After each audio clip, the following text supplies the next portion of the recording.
Buongiorno, ben ritrovati in diretta anche oggi con tanti aggiornamenti e notizie di cronaca. Naturalmente alle 12:30 andremo nella sala stampa dell'unità di crisi della Protezione Civile per il consueto punto stampa del Presidente Zaia. Capiremo se ci sono stati nuovi incontri tra Stato e Regioni per definire gli ultimi aspetti del DPCM che dovrebbe essere firmato in serata. Il Premier Conte proprio in queste ore è in riunione, in un vertice con la maggioranza e quindi è atteso il via libera entro la giornata di oggi.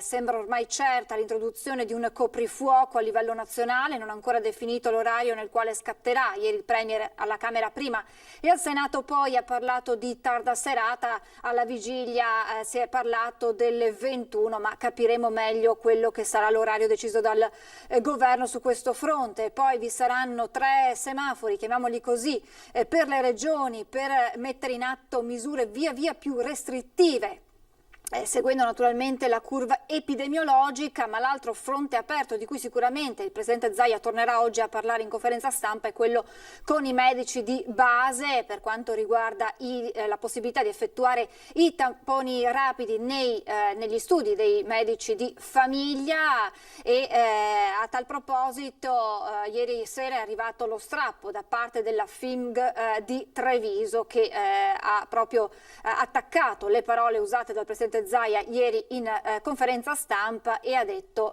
noi non li faremo. Sentiamo allora su questo, a proposito di questo fronte aperto, l'editoriale del nostro direttore Luigi Bacialli.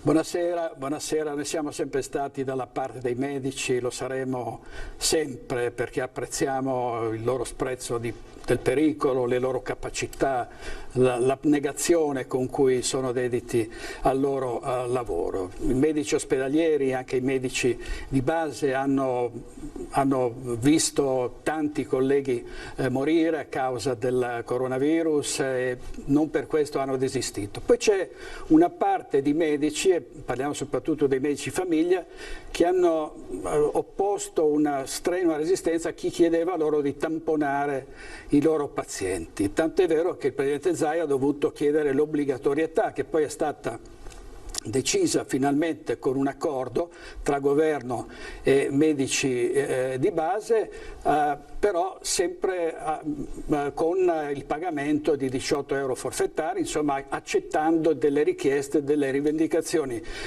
di uomini e donne che hanno giurato solennemente all'inizio della loro carriera. Il giuramento di Ippocrate li impegnava a curare il malato a prescindere. I medici di base spesso non vogliono andare a visitare i pazienti a casa loro, oppongono sempre una certa resistenza al cambiamento, protestano, hanno molte cose da chiedere. Questo è abbastanza sconfortante perché dovrebbero essere sempre disponibili, anche perché non hanno uno stipendio da fame, guadagnano spesso meglio dei medici ospedalieri. Quindi sarebbe bene che si dimostrassero sempre più disponibili. Noi partiamo con Media Nord-Est con una campagna su tutte le nostre reti per sensibilizzare i medici e per sensibilizzare i pazienti che hanno diritto ad essere tamponati e curati sempre e comunque. I medici hanno fatto un giuramento solenne, un patto con i pazienti ed è un patto che devono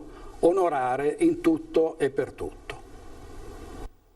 Naturalmente continueremo a seguire questo fronte con gli sviluppi che ci saranno nelle prossime ore da una parte e dall'altra, ma adesso vado subito a collegarmi con il mio primo ospite che è il presidente di Confindustria Dispositivi Medici, Massimiliano Boggetti. Buongiorno Presidente, grazie per essere con noi. Buongiorno a voi e buongiorno a tutti i telespettatori. Allora, voi come Confindustria Dispositivi Medici avete condotto un'indagine che ha portato alla luce 2 aspetti. Uno, le paure degli italiani legati a questa emergenza, e andremo ad approfondire un attimo l'esito di questa indagine su questo aspetto. Ma c'è un altro aspetto da cui io vorrei partire ed è come dall'indagine emerga che i nostri connazionali hanno hanno poca fiducia nella scienza, nei medici, e spesso si affidino alla rete, al dottor Wikipedia, al dottor Google, come molti definiscono proprio la rete nel cercare informazioni mediche, spesso però poi cadendo in errori molto gravi. Partiamo da qui, dottor Boggetti, per capire che cosa è emerso da questa indagine. Bene, allora, innanzitutto quello che emerge è un dato sicuramente sconfortante da questo punto di vista, perché noi questa indagine la facciamo tutti gli anni. Già l'anno scorso era emersa una posizione molto chiara su questo ricorso alla comprensione fai da te delle patologie che purtroppo sotto la pandemia Covid non è migliorata, ma anzi è andata peggiorando. Probabilmente una corresponsabilità da parte del mondo scientifico c'è, che non ha mostrato una compattezza nei confronti delle raccomandazioni che dava. Abbiamo visto, ogni regione si è mossa in maniera diversa, tamponi rapidi sì, tamponi rapidi no, molecolare sì, molecolare no, non c'è stata una chiarezza neanche in un momento particolarmente difficile. E tra l'altro questo movimento antiscientifico in realtà si inserisce in un contesto più ampio, dove abbiamo visto più volte alcuni politici anche in qualche modo stigmatizzare il fatto che si possa nella vita avere successo anche senza necessariamente studiare. Ecco, io credo che questo sia un grave problema per il nostro paese, un paese che non riconosce nel valore della scienza, nel valore dello studio, qualcosa che fonda le democrazie moderne. È un paese che mostra sicuramente delle debolezze, e quindi su questo aspetto io invito tutti, dalle classi politiche ma anche alle controparti scientifiche, a rassicurare i concittadini in un momento così difficile e a mostrare che è il valore scientifico quello che può aiutare in un momento di difficoltà, ed in generale è il valore della scienza che muove lo sviluppo e l'evoluzione, soprattutto di un paese come il nostro, che ha avuto illustri scienziati e che ha fatto del valore scientifico per molti anni uno dei propri pilastri fondanti. E purtroppo il paese nostro è un paese che investe molto poco in ricerca di base, investe poco in ricerca applicata e tende tendenzialmente ad avere più un coinvolgimento su un terziario che non su un'industria basata sulla ricerca scientifica e medica, e che poi aiuta a progredire e a far stare anche il nostro paese in maggiore sicurezza. Presidente, per quanto riguarda invece le paure degli italiani legate soprattutto a questo momento che stiamo vivendo, c'è qualche dato che vi ha sorpresi, che non vi aspettavate? Ma allora, le paure che emergono sono paure che in qualche modo non ci sorprendono. Abbiamo fatto un'indagine dove è evidente che in questo momento gli italiani si sentono spaventati del contatto e hanno sicuramente la necessità di avere maggiori certezze da parte dei servizi sanitari. L'aspetto positivo però che emerge da questa indagine è che in alcuni casi, nonostante ci sia un 70% di italiani che crede che il nostro servizio sanitario sia o rimasto uguale o addirittura peggiorato con l'effetto della pandemia, la cosa positiva, visto che sto parlando con una televisione del Veneto, è importante dire che invece nella vostra regione i cittadini sembrano essere più contenti rispetto all'anno scorso di come il servizio sanitario regionale ha operato, e addirittura sono più convinti rispetto alla media nazionale che il servizio sanitario regionale dovrebbe rimanere nelle mani della regione, non centralizzato a livello centrale, cosa che invece per esempio nel centro-sud Italia si ha una percezione esattamente opposta. E quindi questo credo che il governatore sarà contento nel saperlo, soprattutto perché è un dato piuttosto in controtendenza.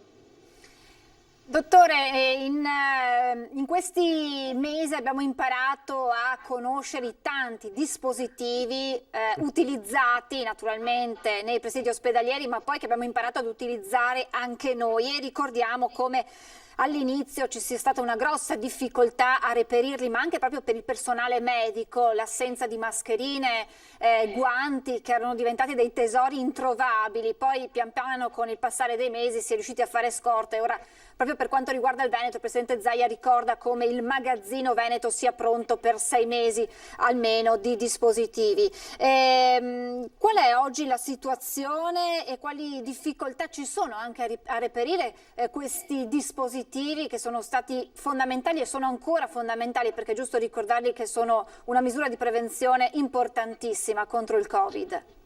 Certo, per chi ci sta guardando, innanzitutto tengo a dire che i dispositivi medici sono oltre 1,5 milioni di dispositivi oggi utilizzati quotidianamente dagli italiani e che spaziano, come diceva lei, dai più semplici dispositivi di protezione individuale, guanti, mascherine, camici, fino ad arrivare alle grandi tecnologie tipo le TAC piuttosto che i dispositivi medici impiantabili. Come per esempio pacemaker o protesi. Nel settore, diciamo, nella lotta alla pandemia il dispositivo medico ha giocato un ruolo chiave, perché ha giocato un ruolo chiave come protezione passiva nei confronti della contaminazione, quindi mascherine, visiere, guanti, camici, tute, ma ha giocato un ruolo anche importante nella gestione del paziente stesso. Basti pensare all'utilizzo dei ventilatori polmonari, ai sistemi di misurazione dell'ossigeno, quindi il livello di ossigenazione nel sangue, o addirittura pensando anche alla diagnostica di laboratorio, che è un altro componente importante dei dispositivi medici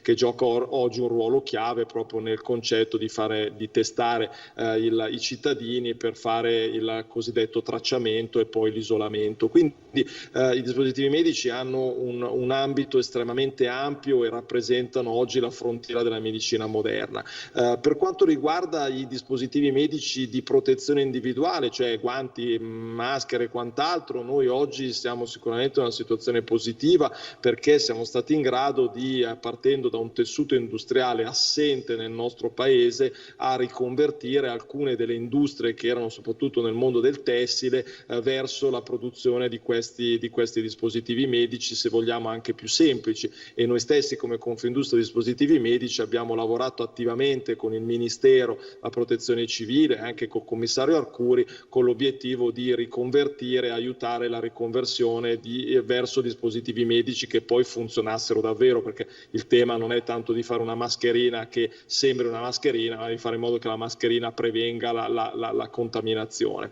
Per quanto riguarda invece gli altri dispositivi medici più sofisticati, tipo i ventilatori polmonari, i sistemi di ossigenazione, piuttosto che anche la stessa diagnostica di laboratorio, qui il Paese è rimasto fermo a prima della pandemia. È stato fatto praticamente quasi niente nella riconversione. È vero che stiamo parlando di dispositivi medici molto complessi, dove è impensabile immaginare che un'azienda si riconverta in una tecnologia così complessa.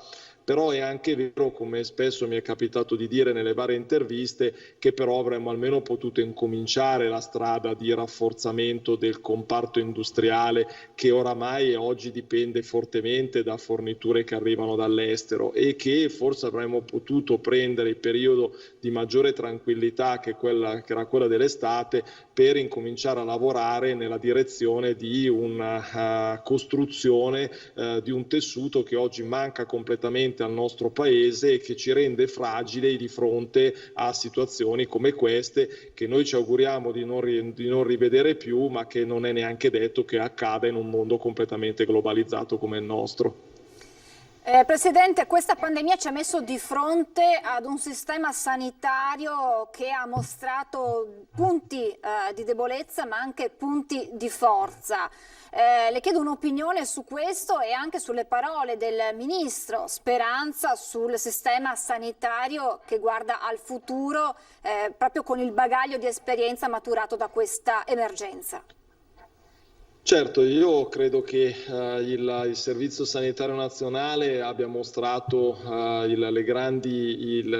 grandi tagli subiti negli ultimi anni e ci siamo presentati a questo appuntamento forse nel peggiore dei modi, con sì una popolazione che ha una delle medie di longevità più alte al mondo, ma sicuramente una popolazione fragile, con spesso più di una patologia e con un servizio sanitario che aveva tecnologie mediche obsolete, la metà dei ventilatori polmonari delle terapie intensive avevano oltre 10 anni, con situazioni dove si registravano assenza di rinnovamento del parco tecnologico in un momento in cui la tecnologia, come dicevo, ha cicli molto rapidi e soprattutto è uno dei fattori portanti di una medicina moderna e sostenibile. È fuori di dubbio che le parole del Ministro sono state da parte mia e della Confindustria Dispositivi Medici accolte con grande entusiasmo. Noi durante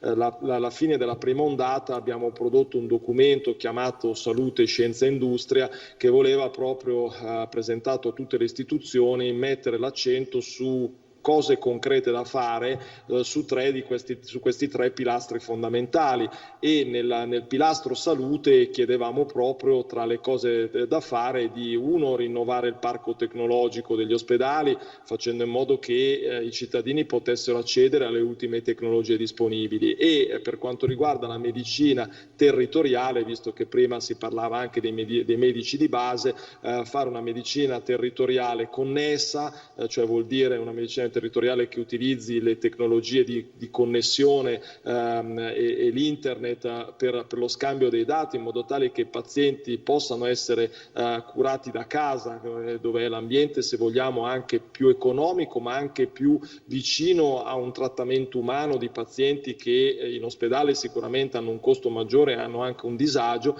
ma che non siano curati da casa in uno stato di abbandono, ma in uno stato di interconnessione.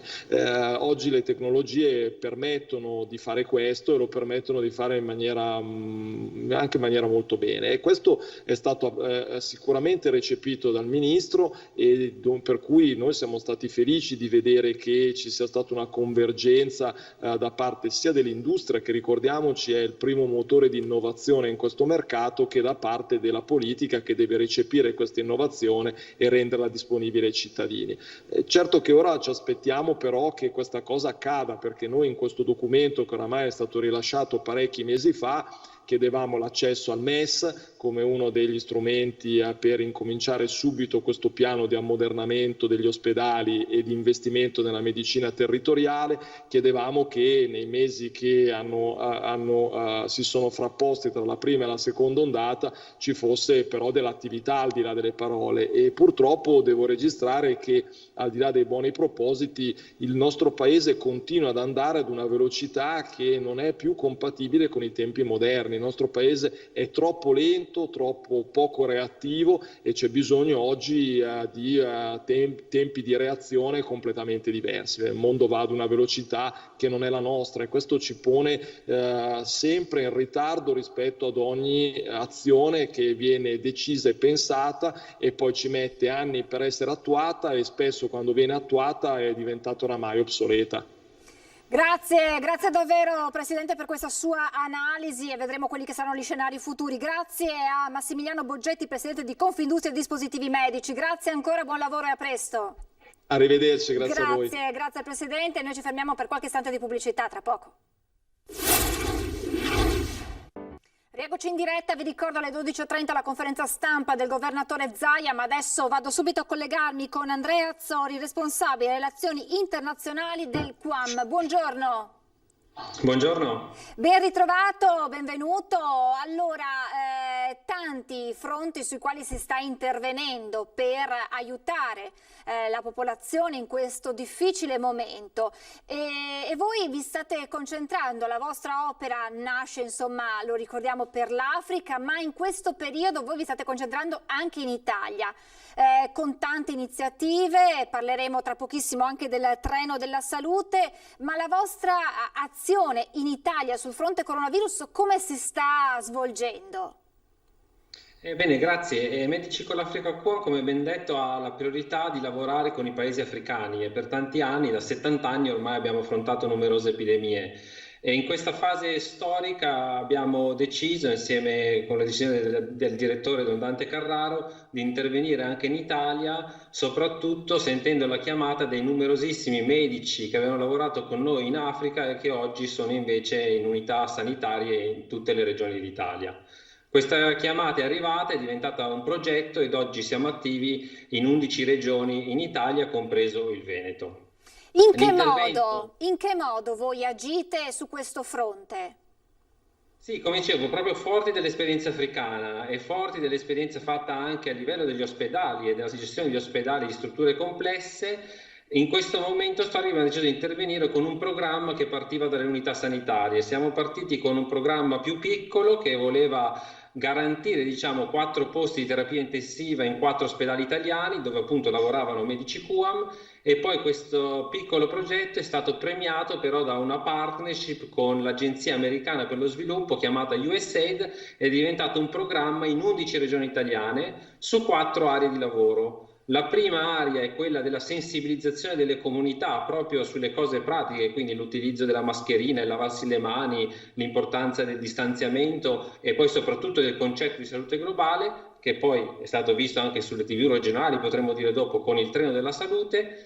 Poi abbiamo puntato, investiremo sulla formazione in partnership con 37 sedi universitarie italiane, dove insegneremo dei moduli di salute globale, compreso che cos'è un'epidemia, cos'è la pandemia, quali sono le strategie, a chi? Ai giovani medici, agli studenti di medicina, agli studenti di scienze infermieristiche. Avremo 2 interventi in Italia sui gruppi vulnerabili, quelle famiglie che sono in difficoltà con la distribuzione di beni alimentari, oppure delle situazioni dove ci sono di povertà o di migranti in cui faremo degli screening sanitari. E poi, ripeto, uno degli interventi più importanti è quello vicino ai colleghi e professionisti sanitari, infermieri, medici che sono in prima linea, con 15 interventi tipo infrastrutturali in ospedali e in RSA per migliorare la capacità, non so, del triage, quindi dello smistamento che si fa quando si va in ospedale, dove si fa magari il test rapida, oppure aiutare i professionisti nella loro quotidianità, quindi sia con la formazione sia con delle riorganizzazioni infrastrutturali delle strutture per facilitare la vestizione, la svestizione, il lavaggio mani e comunque il comfort degli operatori, la sicurezza dei pazienti. In questo quadro si introduce, come ha detto lei, proprio il treno della salute che ha già percorso parte del Veneto, iniziato il 12 ottobre fino al 7 novembre, sarà appunto tra le nostre città nel Veneto. Per far che cosa?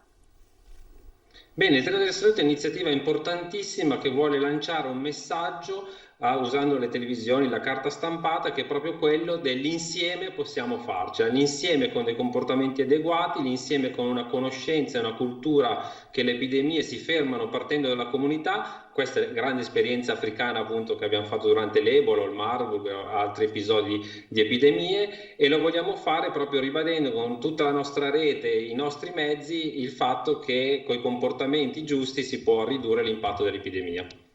L'esperienza maturata dai medici del QAM in Africa, come li ha aiutati poi qui in Italia di fronte ad un virus così nuovo che ha trovato impreparato anche la stessa comunità scientifica? Ma guardi, io devo dire che sentendo i numerosi medici QAM, ma anche gli infermieri che hanno lavorato con in Africa, anche con cose molto pratiche, nel senso che chi ha lavorato in epidemie sapeva già usare tutti gli strumenti di protezione, quindi una buona vestizione e svestizione.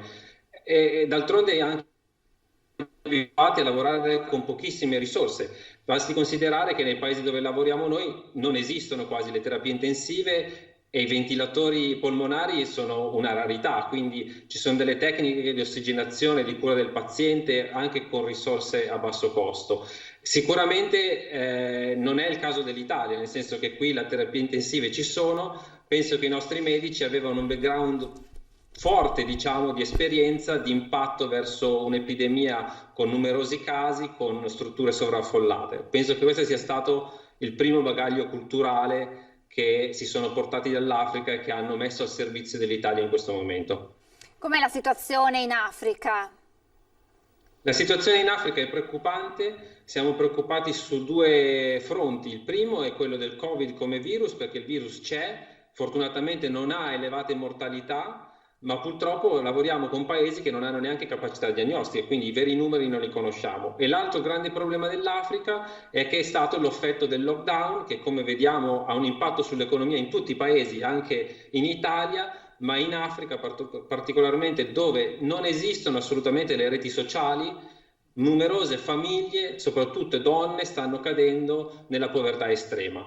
Con la chiusura, ad esempio, dei mercati dove potevano scambiare i loro prodotti con altro, ad esempio con altri prodotti o con dei piccoli fondi per gestire la famiglia, stanno cadendo in situazioni di estrema vulnerabilità e quindi queste famiglie diventano sempre più vulnerabili, magari non hanno un caso di Covid in casa, ma non hanno neanche i mezzi per sfamare i propri figli. Di fronte alle vostre iniziative, la popolazione italiana come ha reagito? Qual è stato il riscontro che avete avuto proprio nel lavoro faccia a faccia, diciamo così? Ma guardi, è sempre emozionante, nel senso che il riscontro è stato anche più, diciamo, bello di quanto ci aspettavamo, perché realmente noi stiamo facendo pochissimo rispetto a quanto hanno fatto medici, infermieri, regioni e ministeri. Il nostro è un piccolissimo contributo che vogliamo dare senza dimenticare l'Africa, ma vogliamo darlo perché siamo in questo paese, in questa regione, e il riscontro è veramente emozionante a volte, perché vedi che le persone in prima linea, quelli che hanno visto i casi, hanno perso dei familiari purtroppo, apprezzano soprattutto il gesto che è di solidarietà. E quindi questa è la grande parola che ci portiamo a casa, è che la solidarietà veramente non ha confini, la solidarietà che abbiamo sempre espresso per l'Africa, oggi la vogliamo esprimere qui nel nostro territorio, nel nostro paese. Come proseguirà il vostro lavoro qui in Italia sul fronte coronavirus? Avete nuovi progetti da mettere in atto, che state studiando? Ma guardi, come sappiamo, insomma, bisogno ce n'è tanto. Quello che vogliamo fare dopo le infrastrutture è puntare su programmi di formazione strutturati per le nuove generazioni di operatori sanitari, quindi già nelle facoltà di medicina, nelle scuole di infermieristica, ma anche gli operatori sanitari stessi, e in più fare dei pacchetti di formazione che mettano gli operatori al centro, spiegando bene che cos'è questa Global Health o One Health di cui si parla, no? Queste epidemie che da locali diventano globali, che cos'è anche altri tipi di virus, come si affrontano le epidemie. E poi un altro desiderio è quello di provare anche a fare della formazione specifica agli operatori sanitari per la gestione del loro benessere, dello stress durante le epidemie. Immaginiamo appunto un infermiere che ha dovuto lavorare, 8 ore sotto i materiali di protezione, il tipo di stress e di carico del lavoro che ha avuto. Quindi ci piacerebbe continuare a strutturare, soprattutto investendo sulle persone, sulla comunicazione, sulla formazione. L'ultimissima domanda, abbiamo parlato prima con il presidente di Confindustria Dispositivi Medici delle nuove paure legate alla pandemia. Gli italiani hanno avuto troppa poca paura, hanno avuto una paura inizialmente molto elevata nel primo periodo, nella prima fase, che poi è scemata quando i dati hanno iniziato a calare.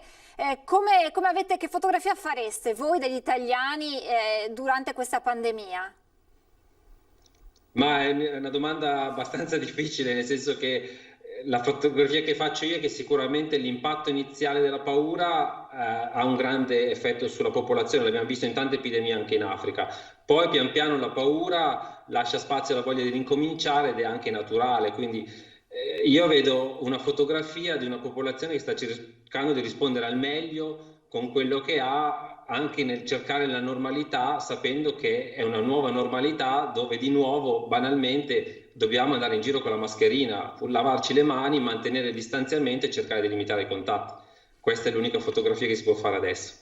E sono consigli che assolutamente vanno ricordati spesso, soprattutto ai più giovani che magari in questa fase hanno un po' mollato e calato l'attenzione.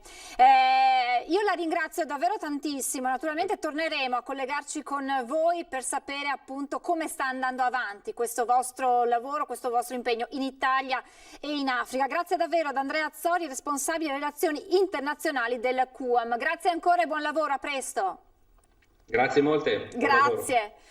Siamo in attesa che arrivi, vedete alle mie spalle, la sala stampa dell'unità di crisi della protezione civile a Marghera, il presidente Zaia con il punto stampa e intanto ci sono delle anticipazioni su quelli che potrebbero essere i contenuti del nuovo DPCM, a dirle la sottosegretaria alla salute Sandra Zampa, che dice DPCM entro stasera con un lockdown light sul modello tedesco. Zampa sostiene che il tentativo del governo è quello di non paralizzare il paese con un lockdown più duro come quello vissuto la scorsa primavera. Il nuovo DPCM avrà misure contro il coronavirus, dunque arriverà entro stasera, nelle prossime ore, il tentativo che si sta facendo è di non paralizzare il paese. Non sarà un lockdown rigido. È arrivato il presidente Zaia, quindi la linea a Marghera.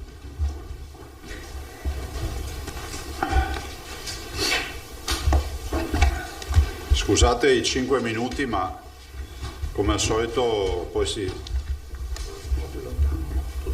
si dilunga la videoconferenza con i dirigenti, nel senso che oggi abbiamo avuto una riunione importante rispetto alle attività da farsi in questi giorni. Passerei subito al bollettino, dopodiché vi diamo anche alcune informazioni. Vi anticipo già che è convocata per le ore 15, la riunione 15:30, scusate, la riunione con il governo, quindi la videoconferenza con il governo, e immagino probabilmente che ci verrà presentata la bozza del DPCM sulla quale noi poi dovremmo esprimerci con un parere entro sera, immagino. 2.365.000 tamponi molecolari, ai quali ovviamente sono 15.000 nelle ultime 24 ore, ai quali se ne aggiungono almeno altri 10.000 o anche di più, perché ho visto i dati sommati fanno 31.000 al giorno tra molecolari e rapidi. Il numero, faccio veloce, vi do le tabelle cioè quelle che ritengo fondamentali. Il numero dei positivi ad oggi sono 63.095, sono 2.298 in più. Allora, nelle ultime 24 ore, grazie alla campagna di test del Veneto che fa oltre 30.000 tamponi al giorno, cioè voi dovete sempre capire che i positivi sono da rapportare ai tamponi. Su 30.000 tamponi, 31.000 a dire la verità, abbiamo 2.298 positivi. Vi ricordo sempre il dato che voi sapete meglio di me, che il 21 marzo avevamo 2.170 tamponi, 412 positivi. Questo vi dà una dimensione anche delle proporzioni. Quindi 412 positivi, 2.170 tamponi il 21 marzo, che è stata una giornata insomma impegnativa. Positivi ad oggi in Veneto sono 35.166. Quindi la foto di oggi è questa. In isolamento abbiamo 16.275 persone, più 532 perché è inevitabile, trovando 2.000 e oltre positivi, poi scatta la macchina degli isolamenti fiduciari, dei contatti stretti, dei conviventi che vengono messi in isolamento. I ricoverati ovviamente hanno passato la soglia dei 1.000, sono 1.119. Un migliaio positivi e il resto sono negativi. 108 per la precisione sono negativi. Terapie intensive 148.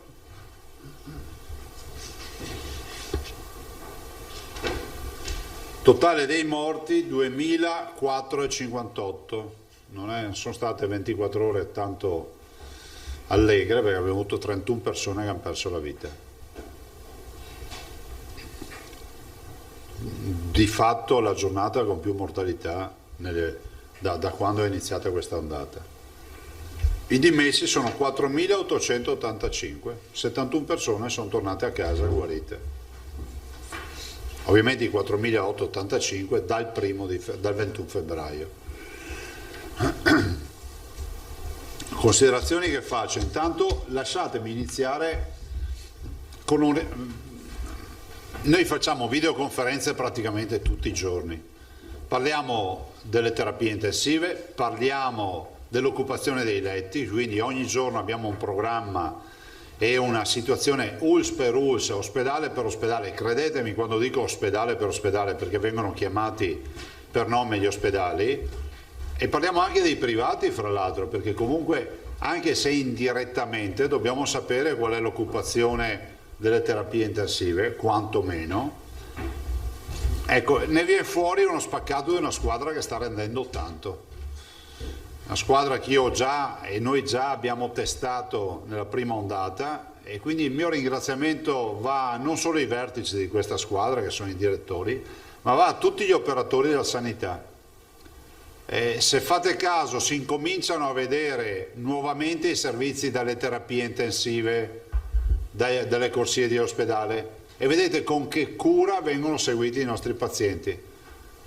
Io vedo a volte che si passa anche lo spaccato che c'è da una sanità all'altra nazionale. Quando si arriva al Veneto si vedono immagini di attrezzature, di professionisti, del fatto che insomma le cure sono assolutamente ad altissimo livello. Quindi un ringraziamento veramente a tutto il mondo della sanità per questo sacrificio che sta facendo. Qualcuno dice ma loro lavoro, sì, si può lavorare anche in altre condizioni e in tranquillità. Insomma, è un discorso fare il medico normalmente in un momento di pace, è un discorso farlo in guerra. Ecco, loro sono chiamati in uno scenario da guerra. Lo scenario non è dei migliori, perché voi capite e sapete, ormai siete degli esperti in sanità, che la contrazione delle prestazioni sanitarie è forte, ma è altrettanto vero che la dotazione organica è sempre tirata, perché anche adesso abbiamo un concorso, ad esempio per infermieri, che cerchiamo di chiudere, sono 500 candidati, e anche questo ci aiuterebbe a essere più performanti. Non nego, siccome il Ministro, lo diciamo sempre, ha anche dichiarato disponibilità ad affrontare, diciamo, eventuali nuove proposte, che stiamo presentando appunto tutta una serie di nuove proposte per riuscire a valorizzare fino in fondo tutte le professionalità della sanità, anche, diciamo, rispetto ad alcune sfide. Pensate al tema del contact tracing, no? Al fatto di fare tamponi.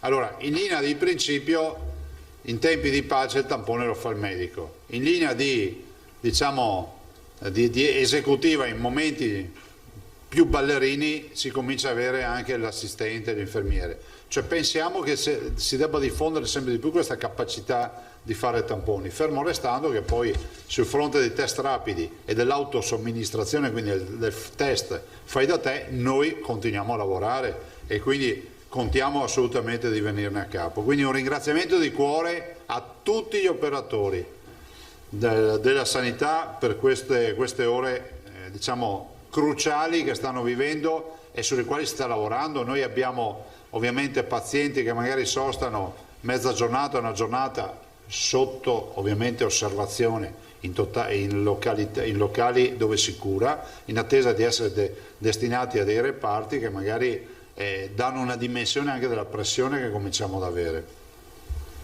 Un po' dappertutto in giro per il Veneto, nel senso che quando tu cominci ad avere 1119 pazienti ricoverati per il coronavirus e hai 148 terapie intensive, capisci che hai un'altra sanità oltre a quella che hai di base. E volevo ricordare su questo fronte che sono giornate impegnative, perché ieri abbiamo caricato 12 persone in terapia intensiva, cito a memoria, oggi siamo già una decina a metà giornata. Ci stiamo avvicinando all'apice, alla parte più acuta.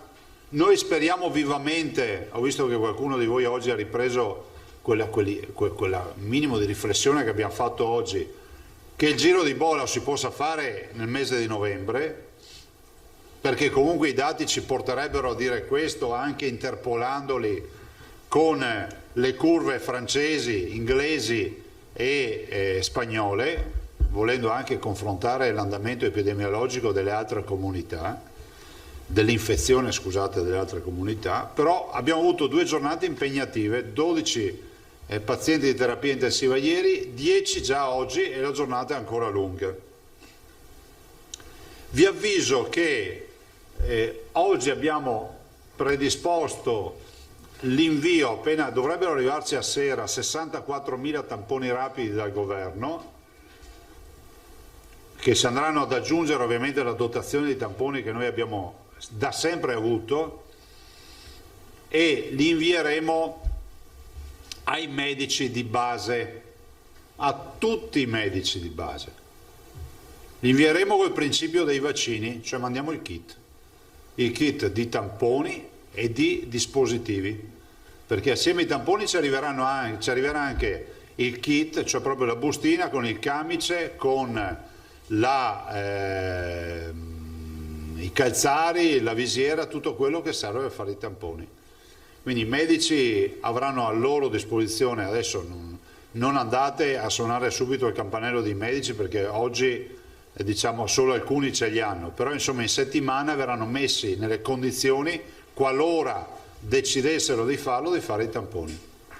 Devo ringraziare i medici che ancora oggi lo fanno in maniera volontaria, sono oltre 650 i medici del Veneto, e veramente un mio forte ringraziamento a coloro che già si sono messi a disposizione da quasi un mese, perché anche ieri hanno eseguito 1500 tamponi. Voi capite che se 6,50 sta a 1500, 6, 12, 18, 24, 30, 36, 1500 per 6, 6 per 1, 6, 6 per 5, 30, ne dovrebbero fare 9.000, 3.000 medici, giusto? Allora, io non è che ragioniamo per budget, però capite che io devo ringraziare questi 650 medici che hanno fatto 1500 tamponi, che sono esattamente poco più di 2 tamponi a testa.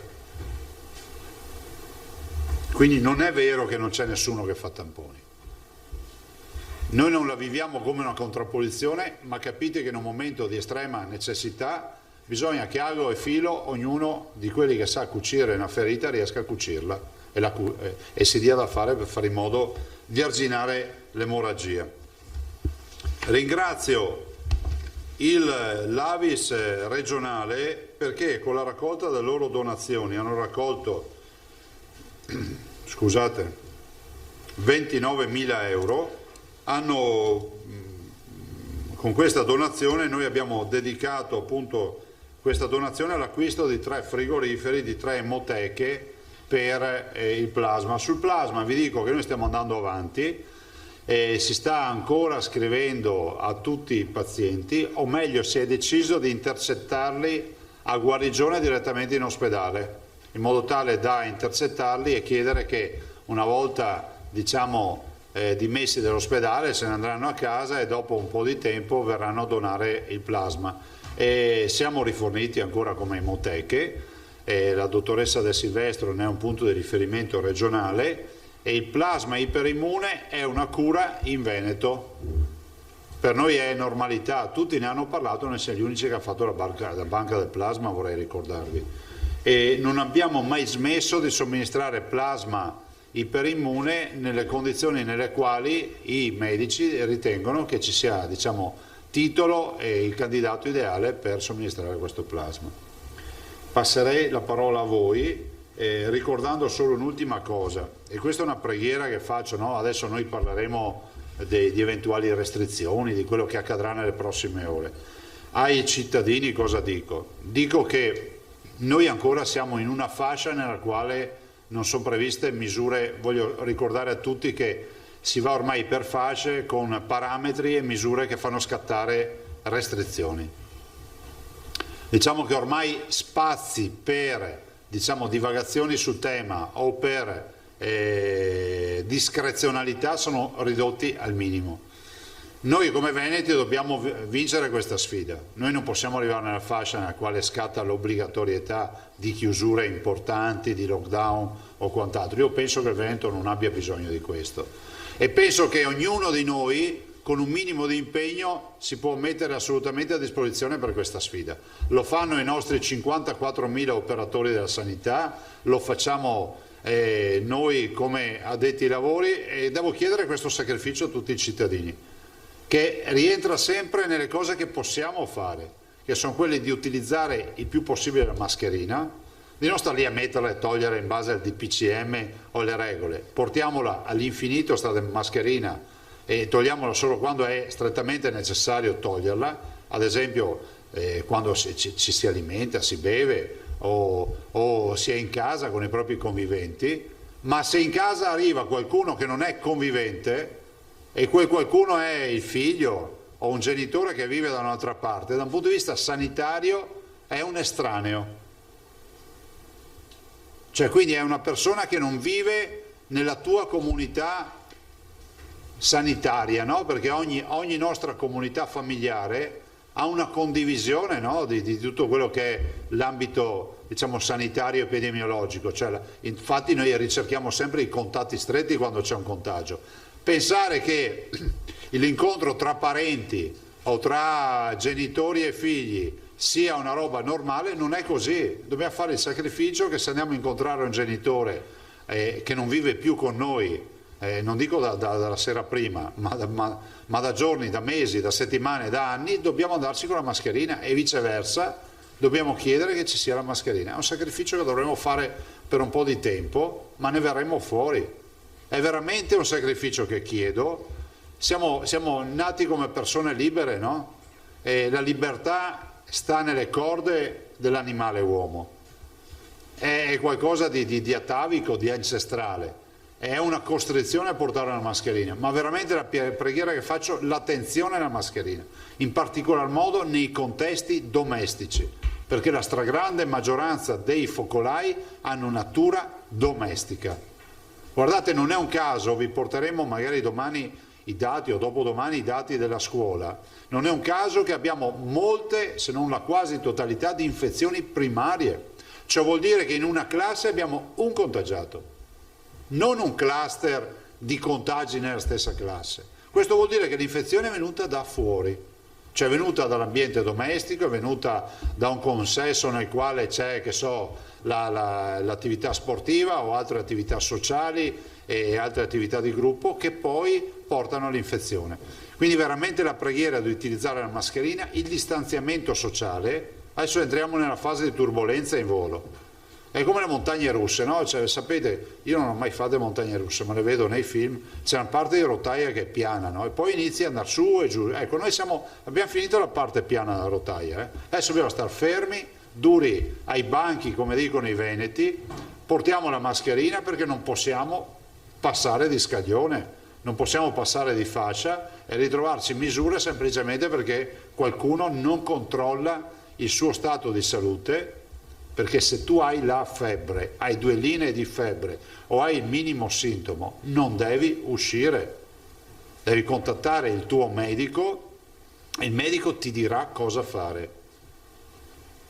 Perché questa è la squadra del Veneto. Il medico ti dirà cosa fare, se il medico riterrà necessario un tampone ti dirà di fare il tampone, ma se avete sintomi la prima roba da fare è mettetevi in isolamento. Perché c'è una grande possibilità, non è estrema, non è totalitaria, che il sintomo sia il preludio di un'infezione da Covid, che non è la fine del mondo, perché nella stragrande maggioranza dei casi non prevede cure ospedaliere, ma semplicemente attenzioni e cure domiciliari. Però bisogna avere un minimo di attenzione. Se poi uno se ne esce, anche ieri abbiamo avuto il racconto di un bimbo di 12 anni, delle scuole medie, che si infetta, i genitori dicono ma se le scuole sono chiuse e il bimbo è sempre stato a casa perché si è infettato e dopo scoprono che la mamma di un altro bimbo si era infettata e il giorno prima lo sapeva il giorno prima della chiusura delle scuole e non aveva avvisato. Voi capite che è così che si diffondono le infezioni. Allora, se avessimo una popolazione, so che dico quasi una bestialità, ma di tutti ragazzini giovani e forti, potremmo anche affrontarla con altro piglio, ma non è così. Noi abbiamo il dovere di tutelare i meno, come si può dire, i più esposti a questa infezione, che sono gli anziani, sono gli immunodepressi, i malati che hanno altre patologie, gli oncologici, che hanno il diritto sacrosanto di vedersi tutelati dalla nostra comunità. E non si pensi di essere invincibili perché vi ho ricordato, abbiamo trentenni, abbiamo ragazzini diciamo anche giovani, che ogni tanto finiscono all'ospedale con il Covid. Quindi è una roulette russa, meno pericolosa per chi è tanto giovane, ma comunque può essere tanto pericolosa. Quindi veramente attenzione alle misure, l'assembramento, le mascherine e ovviamente l'igiene personale, a iniziare da quello che è rappresentato dalle mani, dall'igiene delle mani, perché sapete che il virus sopravvive anche sulle superfici. Prego. Comincia Rosato come sempre e il microfono Filippo, grazie. Buongiorno Presidente. Buongiorno. Dunque c'è questo appuntamento alle 15:30, no, con il governo, quindi insomma le regioni daranno la loro valutazione sulla bozza di DPCM. Tuttavia, siccome si è appreso da indiscrezioni, ma insomma ce n'ha accennato anche lei, dell'esistenza di questa griglia di tasso di contagiosità, mi pare che il criterio sia quello dell'RT, no? Ecco, il Veneto non è ancora nella fascia che determina dei provvedimenti restrittivi. Allora, se confidiamo di restare naturalmente al di là di questa fascia e quindi di evitare il lockdown, ma quali misure restrittive sono ugualmente ipotizzabili? Ad esempio per quanto riguarda la scuola o per quanto riguarda restrizioni orarie, i centri commerciali? Ma guardate, intanto a me sembra di aver capito dalle parole del Presidente del Consiglio che ci siano delle misure nazionali uguali per tutte, che sono quelle riferite al fine settimana dei centri commerciali, che sono quelle riferite alla didattica a distanza al 100% per tutte le scuole, da quello che è dato a sapere, ho capito, ho percepito, a iniziare dalla terza media in su.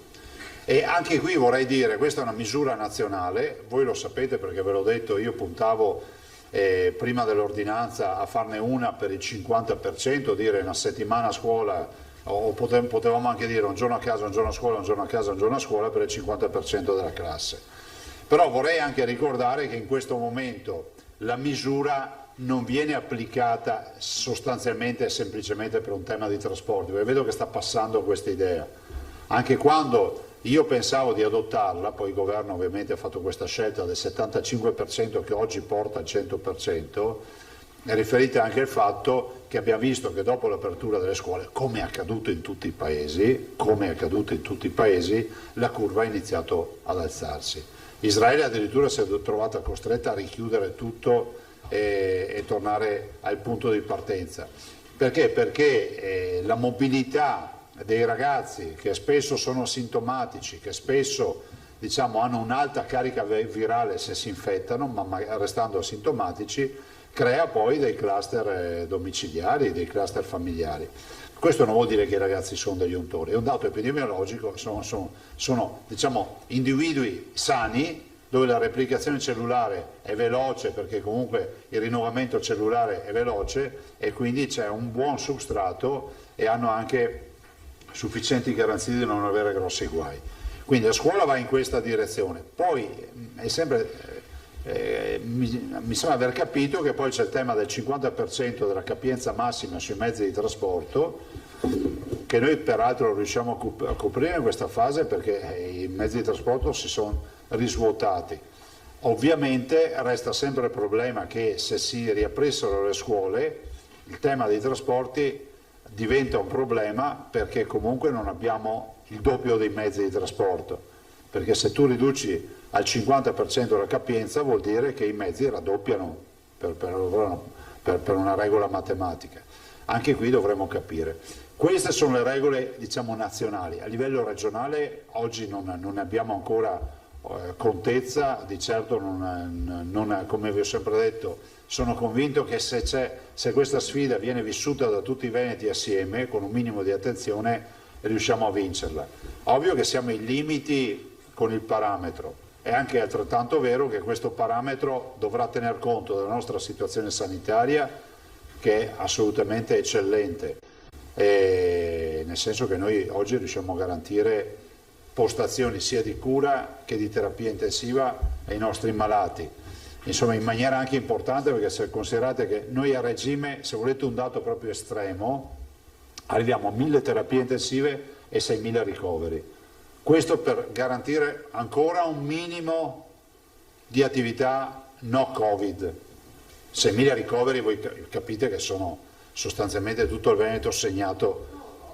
No, 6.000 Covid, sì, però capite che 6.000 ricoveri Covid, scusami Alda, e mi ero espresso male, significa avere il Veneto che non è più Covid free, cioè se tu hai 6.000 persone in ospedale e ne hai 1.000 in terapia intensiva, vuol dire che in Veneto il lockdown lo hanno fatto e hanno buttato via anche le chiavi, cioè nel senso che siamo in una situazione che diventa un lebbrosario, cioè diventa una roba insostenibile per i numeri del Veneto.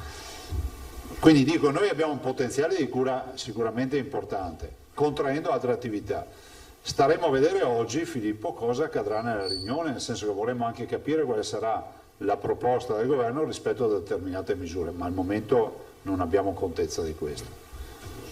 Se posso, un altro dettaglio, Mario, non so se poi possiamo parlare con l'assessore. Dopo sì, è a disposizione, l'assessore è sempre qua. Per quanto riguardava il riaggiustamento delle prestazioni negli ospedali, no? Domani l'assessore le presenta, abbiamo proprio una scheda, vediamo una scheda domani. Ecco, allora chiedo solo questo, tra i medici di base c'è una certa fibrillazione, ho visto che contestano anche il loro sindacato maggioritario, la FIMG, che ha aderito, eccetera. Loro esprimono anche dei timori che riguardano la sicurezza, parlano di situazioni in cui ci sono magari medici anziani, pazienti anziani, ambulatori angusti, insomma c'è chi contesta questa decisione di affidare a loro i tamponi, c'è chi magari la recepisce ma teme che le condizioni oggettive materiali non siano quelle ideali. Ci sono 650 medici che lo stanno facendo da un mese e nessuno gliel'ha ordinato con obbligatorietà, lo fanno gratuitamente, sono medici della FIMG sostanzialmente. Io ringrazio questa associazione, il sindacato, non so come si debba definire, si sono messi a disposizione. È ovvio che la situazione non è facile, ma è facile per un medico ospedaliero operare nella terapia intensiva, nelle infettive? È facile per qualsiasi nostro operatore operare? Dopodiché non c'è nessun vincolo, se un medico, guardate, so che farò incazzare qualcuno, come si dice, però lo dico, cioè se un medico decide davanti al piazzale di dire un'ora ogni mattina faccio il drive-in al piazzale comunale, non è mica vietato, Perché ho visto scrivere che c'è problema e si dice ma c'è la rugiada, c'è la nebbiolina, ci sono queste storie qua, c'è sempre la protezione civile a disposizione per mettere un gazebo per andare sotto con la macchina.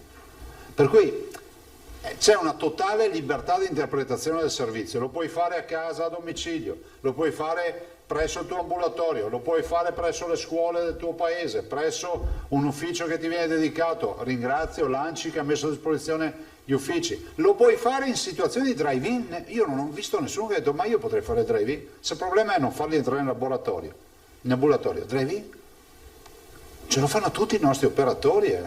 Mi sembra che voi avete certificato che funziona sto sistema, lo puoi fare con altre modalità, cioè non dovrei essere io a dire queste cose, perché poi so che qualcuno si arrabbia sempre. Io non ce l'ho con i medici di base, ma signori, davanti a un accordo nazionale, con un contratto nazionale modificato, l'operazione è obbligatoria.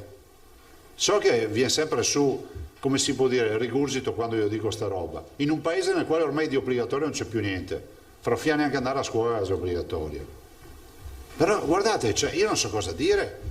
Dall'altra parte abbiamo 11.000 medici in ospedale che sono lì a testa bassa che lavorano. Non sto dicendo che i medici di base non lavorano, stanno facendo un lavoro eccezionale e lo hanno fatto ancora. Però mi metto nei panni della signora Maria che è a casa e vede sto dibattito che sta diventando lunare. Cioè guardate, inviterò il dottor Rigoli a venire qua a farvi vedere quanto ci si mette a fare un tampone. E andate a vedere che bardature hanno per fare i tamponi, perché alcuni hanno i guanti e l'FP2 come ce l'avete voi, che è questa mascherina qui. Cioè non è che siamo davanti a una guerra batteriologica. Cioè nelle nostre terapie intensive vanno bardati, ma fanno manovre invasive nelle quali c'è il paziente con alta carica virale. Nelle nostre infettive entrano con la FP2, non è che entrano con gli scafandri. Allora, se uno non lo vuole fare, deve dire, boh, non lo faccio, ho delle giustificazioni, per carità, ci mancherebbe un medico anziano, magari che ha una patologie, ma c'è qualcuno che non comprenderebbe questo. Ma che a priori si dica che è sbagliato, decisamente no. Io non sono medico, però dico che se a me dessero la possibilità gratuitamente, cioè nel senso che mi danno il materiale gratuitamente, poi mi pagano, perché viene remunerato 18 euro a tampone, mi dessero un pacchetto di tamponi per poter rispondere direttamente ai miei pazienti, io lo trovo una roba, a me sembra di buon senso. Io sono assolutamente a sostegno di quella parte di FIMG che ha deciso di mettersi a disposizione. Cioè, dopodiché non entro nelle diatribe dei sindacali, me ne guardo bene, però 650 medici oggi in Veneto fanno questa attività da un mese gratuitamente. L'ordine prevede Giacomuzzo, Pettenò, Prigioni, Vanzan e Marco Bonet. Buongiorno. Presidente, volevo chiedere, Ciao. il Premier Conte ieri ha illustrato un sistema a 3 livelli. Il Veneto indicativamente, basso, medio alto e alto, quindi il Veneto indicativamente in che posizione potrebbe stare? Ma noi siamo in una posizione oggi intermedia, nel senso che c'è un'infezione importante, c'è un sistema ospedaliero, considerate che poi i parametri, giustamente tutti noi diciamo l'R con T, ma poi viene parametrato quello grado di efficienza ospedaliera, la qualità delle cure, la quantità e la qualità del testing che una regione riesce a fare, il contact tracing, cioè c'è un sacco di parametri, non fermatevi solo all'1,5, ci sono 21 parametri, ci sono 21 parametri. Ovvio che noi siamo, come si può dire, abbiamo il tasso di replicazione che è l'R con T, cioè il fatto che R con T 2 vuol dire che una persona infetta può dare origine a altre 2 persone infette, cioè può infettare 2 persone e così via. Però è pur vero che ci viene riconosciuto che però dall'altro abbiamo un sistema sanitario gestito bene, che abbiamo comunque un contact tracing che funziona, attenzione, funziona finché i numeri tali per cui riesce a farlo. Oggi noi siamo in crisi con il contact tracing, ma c'è tutta Italia in crisi con questo numero di... Cioè voi considerate che oggi abbiamo nelle ultime 24 ore 2000 positivi, bisogna chiamare 2000 persone, facciamo che siano conviventi, ne chiamiamo metà, 1000, e a queste 1000 dobbiamo chiedere, dimmi con chi ti sei visto negli ultimi 5-6 giorni, dimmi con chi sei pranzato, dove lavori, cioè, capite che è come un panettone, no? Lievita sempre di più. Quindi i teorici del contact tracing possono dire tutto quello che volete, ma quelli che sono in strada, che sanno cosa vuol dire andare a fare le telefonate, a fare i tamponi, ve la raccontano diversa la storia. Volevo chiedere anche questo: a San Bortolo il reparto di terapia intensiva ha accolto per 2 volte di seguito, nel giro di una settimana o poco più, pazienti che arrivano da Verona. A fronte di 2 volte li accolti. Sì, esatto. A fronte a Verona hanno però un numero di posti letto sulla carta più elevato. Sì, ma non... Come mai questo? Ma è un fatto di assolutamente di tamponamento, per usare un termine che va di moda con il Covid, di una situazione contingente, ma Verona adesso ha attivato i suoi letti, hanno chiesto, diciamo, come si può dire, un aiuto, ma che è temporaneo, cioè tanto vero, ne abbiamo parlato anche stamattina. Verona attiva letti sia in azienda ospedaliera che a Villafranca. Villafranca è il problema che abbiamo avuto che è ospedale Covid, 4 pneumologi che si sono infettati, per cui se non ricordo male c'è una decina di persone ospedaliere che hanno avuto il tema del Covid e quindi hanno la quarantena da fare, ma non si va avanti in quella direzione. Prego. Ma è risolto, nel senso che poi il Veneto è Veneto di tutti, se c'è necessità di prestare dei letti lo si fa. No, ma il principio di collaborazione era sì. Per capire se c'era qualcosa. No, assolutamente. Grazie. Per dire, Verona Borgo Trento ieri aveva, se non ricordo male, 8 persone in attesa e in pronto soccorso per trovare destinazione rispetto ai reparti, poi ovviamente vanno ai reparti, ma anche qui se restano pronto soccorso non è che restano in sala d'attesa, vengono ospedalizzate, sono le aree dedicate ai Covid, hanno un regime di ospedalizzazione pari a quello di una corsia di un reparto, scusate, e dopodiché vanno al reparto, cioè, capite che siamo in emergenza, insomma, cioè, immaginate sempre di avere un grande incidente stradale dove arrivano tutti nello stesso momento, ci arrivano ambulanze, questa è la situazione oggi del Veneto. Peppe no. Presidente, si attende il nuovo DPCM, ormai però le linee sono indicate. Io volevo chiederle se lei vuol dare una valutazione su queste indicazioni che ormai sono al di là di quello che poi verrà affrontato anche nella riunione che avrete con il governo, su queste scelte che vengono fatte da parte del governo su questo DPCM, perciò misure nazionali, possibili chiusure serali per tutti in Italia dalle 21 a quanto pare, e questo lo vedremo, e poi le 3 fasce per le varie regioni con il Veneto in quella situazione medio-alta. Ma guarda, in questo momento esprimere considerazioni si va male perché io non ho ancora visto il testo, c'è stato un annuncio da parte del Presidente del Consiglio, lo staremo a vedere.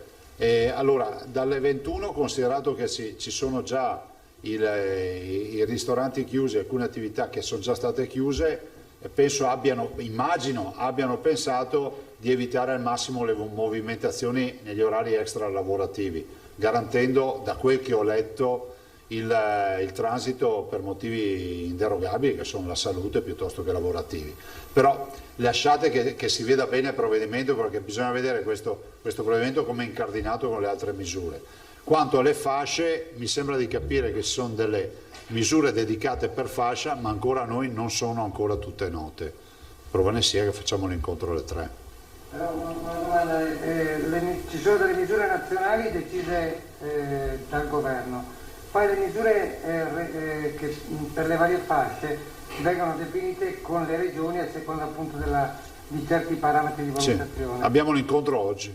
E questo verrà poi deciso dal ministro, che lei sappia, dal Ministro della Salute, o la Regione ha un suo ruolo nelle scelte che verranno fatte? Lei su questo cosa dice? Ma noi, guarda, rispetto a misure ad hoc per il territorio, noi vogliamo essere assolutamente presenti su questo. Ho sentito dire dal Presidente del Consiglio ieri, l'ho visto in un telegiornale, che ha detto che poi ci saranno delle ordinanze da parte del Ministro della Salute, però mi fermo qui, cioè, devo capire bene quale sia l'idea.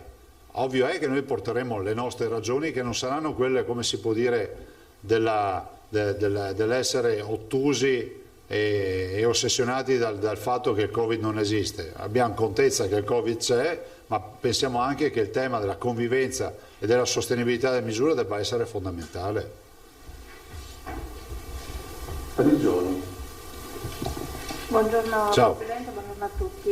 Lei prima faceva riferimento alla terapia del plasma immune con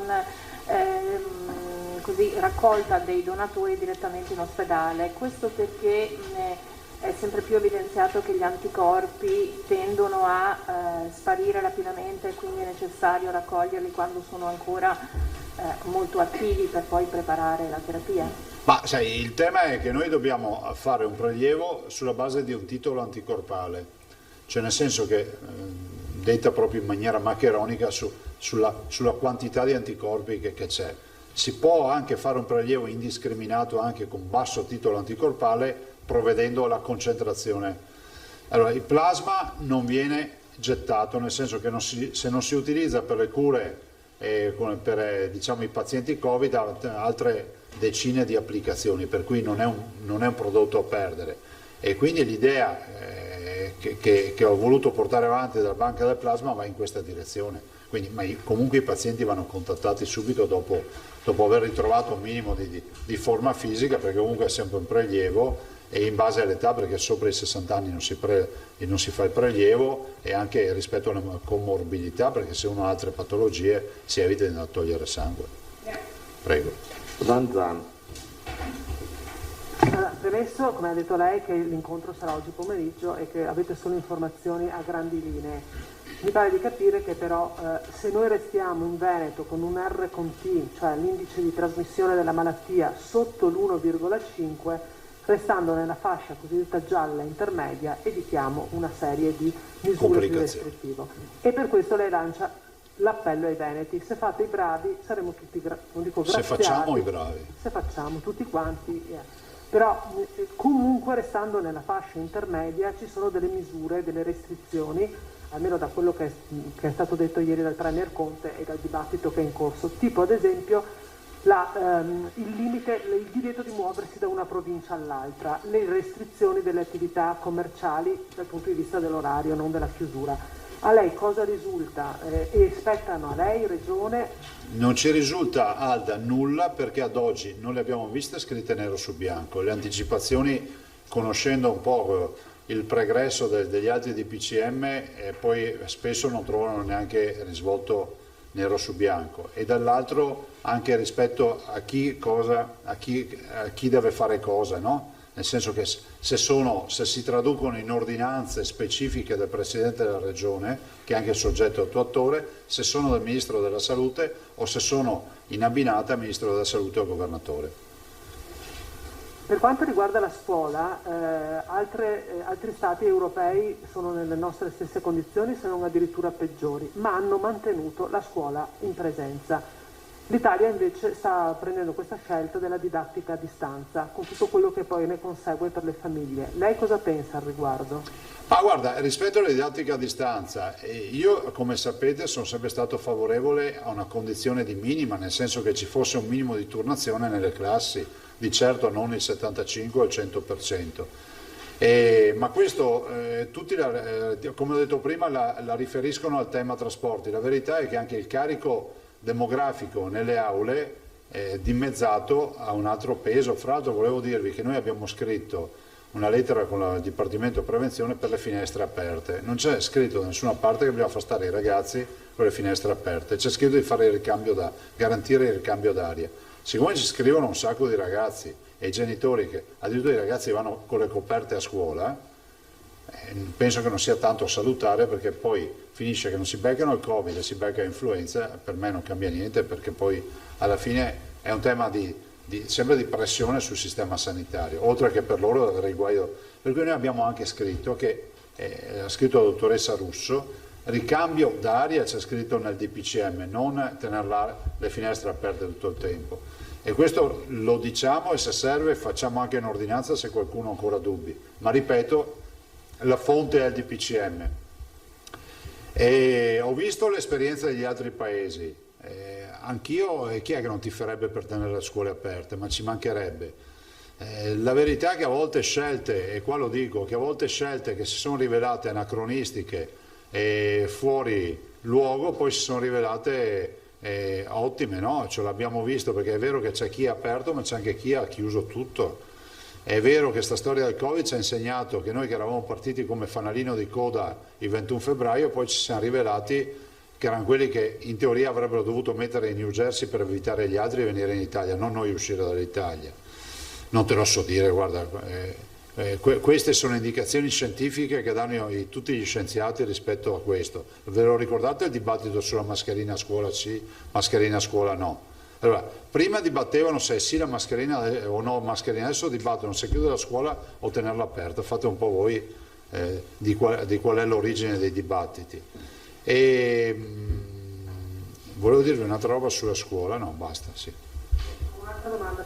Ah no, sì, volevo dirvi una roba, scusami Alda.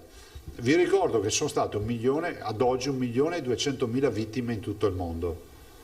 E il dato interessante, sapete quali sono i paesi con più morti? Col più alto tasso di mortalità?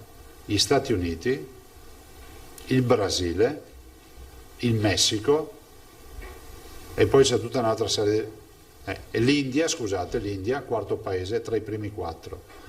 Per dirvi che anche qui ci aiuta a leggere il fatto di cosa? Che dove c'è sanità non c'è mortalità. Perché gli stessi Stati Uniti hanno un sistema sanitario molto orientato sul privato. E quindi della serie paghi, vieni curato. sto criticando nessuno, guardiamo in faccia i sistemi sanitari, Stati Uniti, Messico, Brasile, India. Allora saremo anche la vecchia Europa, però stiamo curando i nostri cittadini. Siccome dicono, in Europa il virus non se ne va, sì, ma noi abbiamo fatto anche una scelta di curare i cittadini però. E finiamola con questo paragone, guardate, scusatemi perché mi arrabbio, cioè, continua a girare questa notizia, i cinesi in 11 mesi si sono ripuliti, c'è solo un contagiato che è arrivato dall'Himalaya, non so dove sia arrivato, cioè, sentite, la modalità di cura e di gestione che ha avuto la Cina è molto diversa dalla nostra, anche rispetto alla privacy, rispetto alle libertà personali, individuali.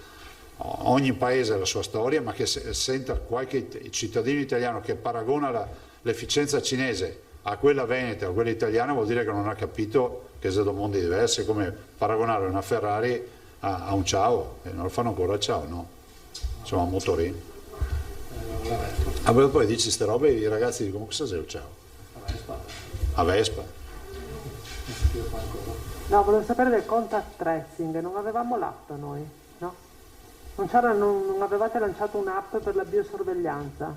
L'app è pronta e fra l'altro ne abbiamo parlato anche stamattina, c'è solo un problemino di privacy che resta in piedi perché in questo paese, Ufficio Complicazioni e Affari Semplici, c'è sta roba. Abbiamo chiesto alla Protezione Civile Nazionale, ho parlato anch'io con il dottor Borrelli, sempre disponibile, e per vedere se riusciamo all'interno di norme e di ordinanze che sono state fatte superare anche questo tema, perché praticamente il cittadino carica la sua tessera sanitaria e tutti i giorni ti dice, siccome è una biosorveglianza, ti dice sto bene, non ho febbre, no? E capite che dà dei dati personali, qualcuno dice ma sti dati dove vanno? Cioè, dove volete che vadano? Cioè, non è che ce li giochiamo all'Enalotto, cioè cosa facciamo? Cioè, no. Italia? Neanche se c'è la liberatoria, cioè, questo è l'assurdo. Grazie, se raggiunge il microfono. Vuoi usare quello di Antonella?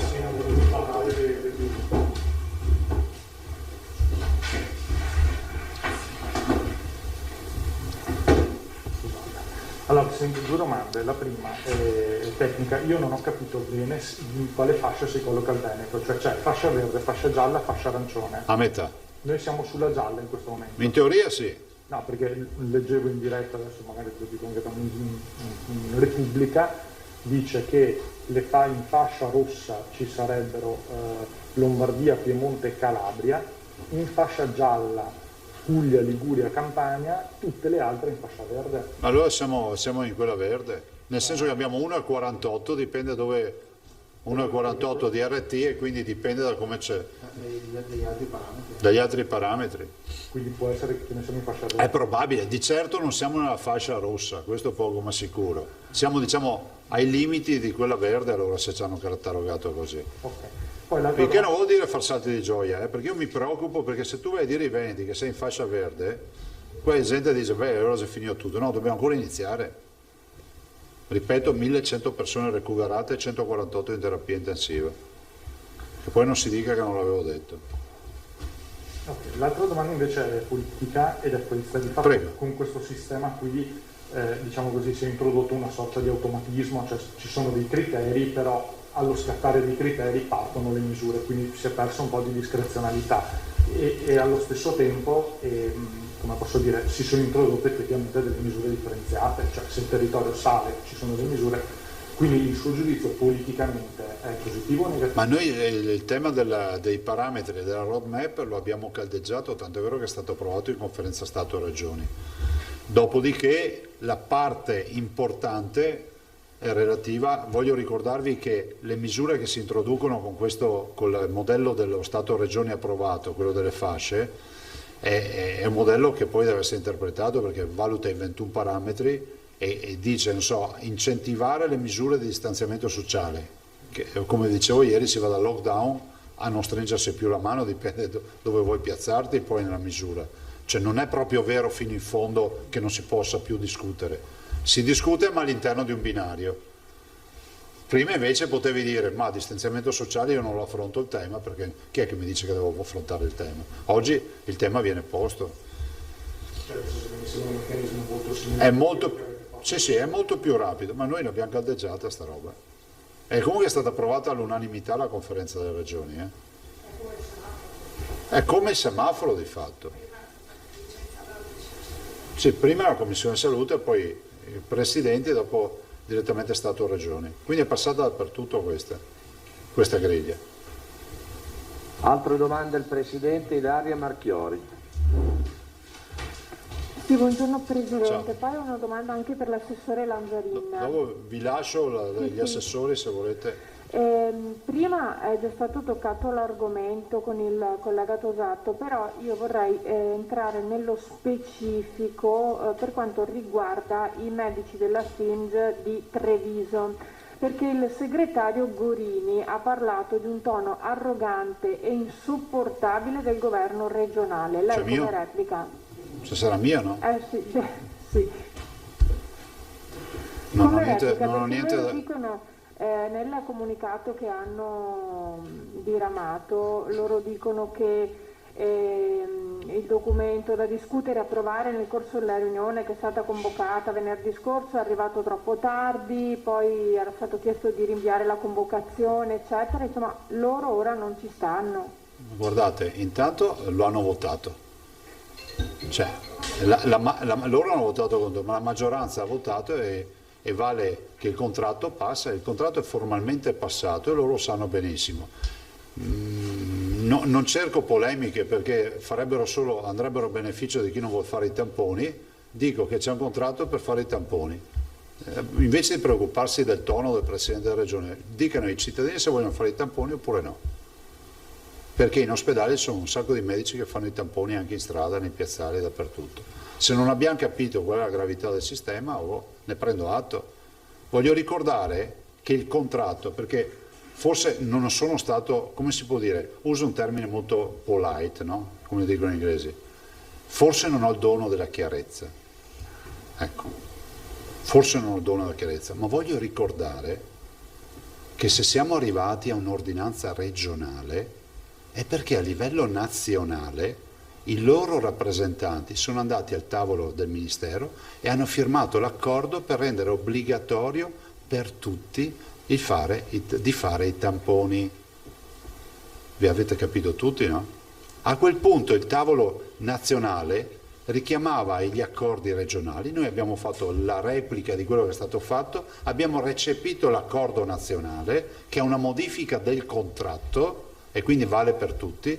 È stato approvato anche a livello regionale e quindi la legge dice che quando viene approvato è un contratto collettivo.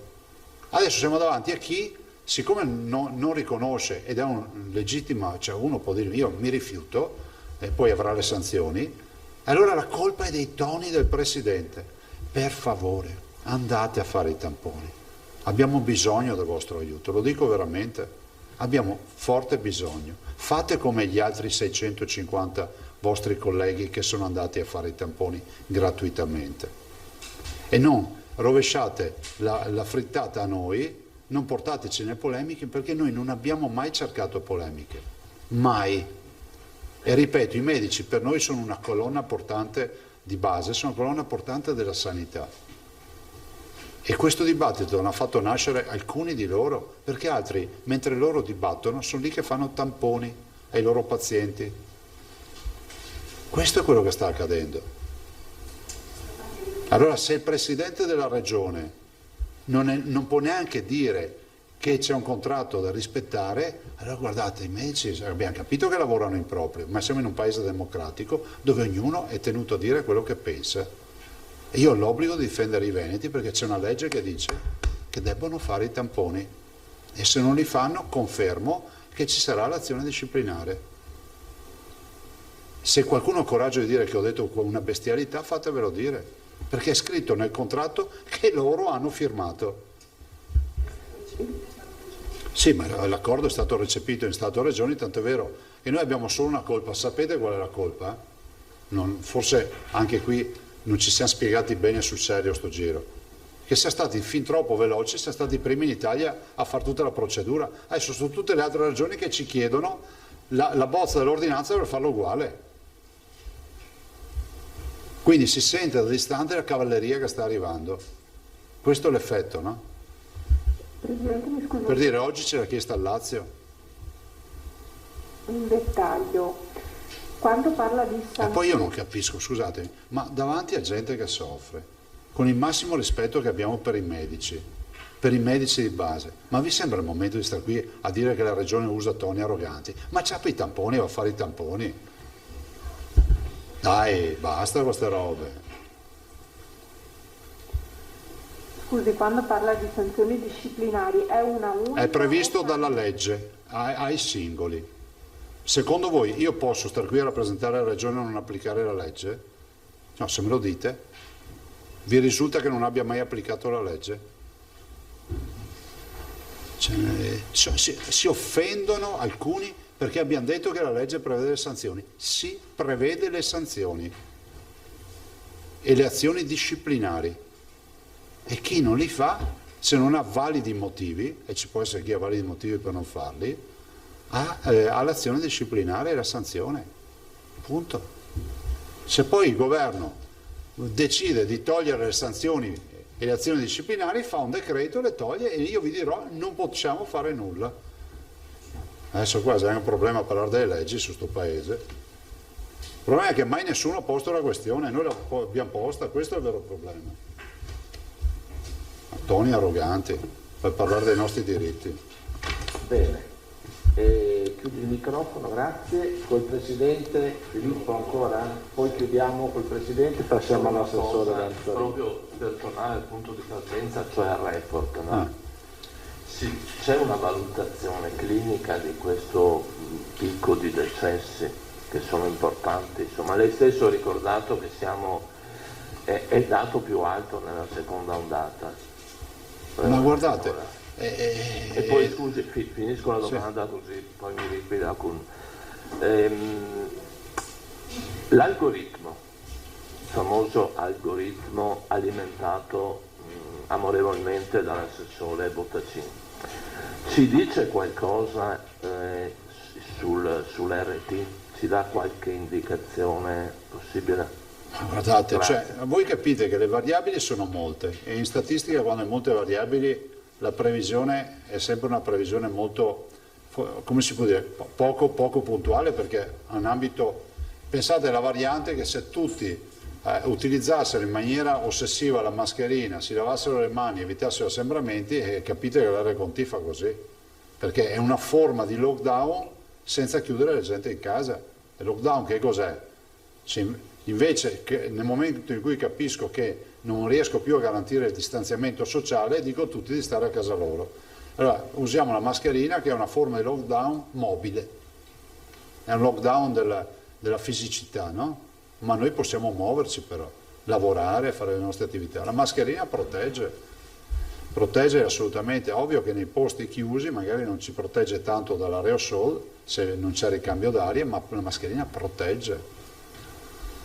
Questo possiamo dire. E rispetto ai morti, guarda, purtroppo questi sono bollettini che vedremo ricorrenti, perché è la logica dei grandi numeri. Quando tu hai 1100 persone ricoverate, hai morti proporzionali a 1100 persone più 148 di terapia intensiva. Quindi sono persone anche gravi, perché sono in terapia intensiva, non ci vanno insomma quelli che non sono gravi. Oppure malati terminali che non arrivano neanche alla terapia intensiva. E poi le case di riposo, giustamente mi ricorda l'assessore, che è un altro ambito dove c'è la mortalità. E con questo darei la parola all'assessore Lanzarini. Io vi saluto e grazie. Domani facciamo ovviamente altro punto, perché mi sa che avremo un sacco di novità e cercheremo anche, lo dico per i cittadini che ci seguono, per noi è un impegno, però finché c'è necessità di comunicare e tenere, diciamo, un minimo, al massimo il filo diretto con i veneti, lo facciamo, insomma, ci sentiamo anche liberi di farlo, perché non dobbiamo farci eleggere da nessuno, per cui è corretto parlare di queste vicende in un momento così difficoltoso. Grazie.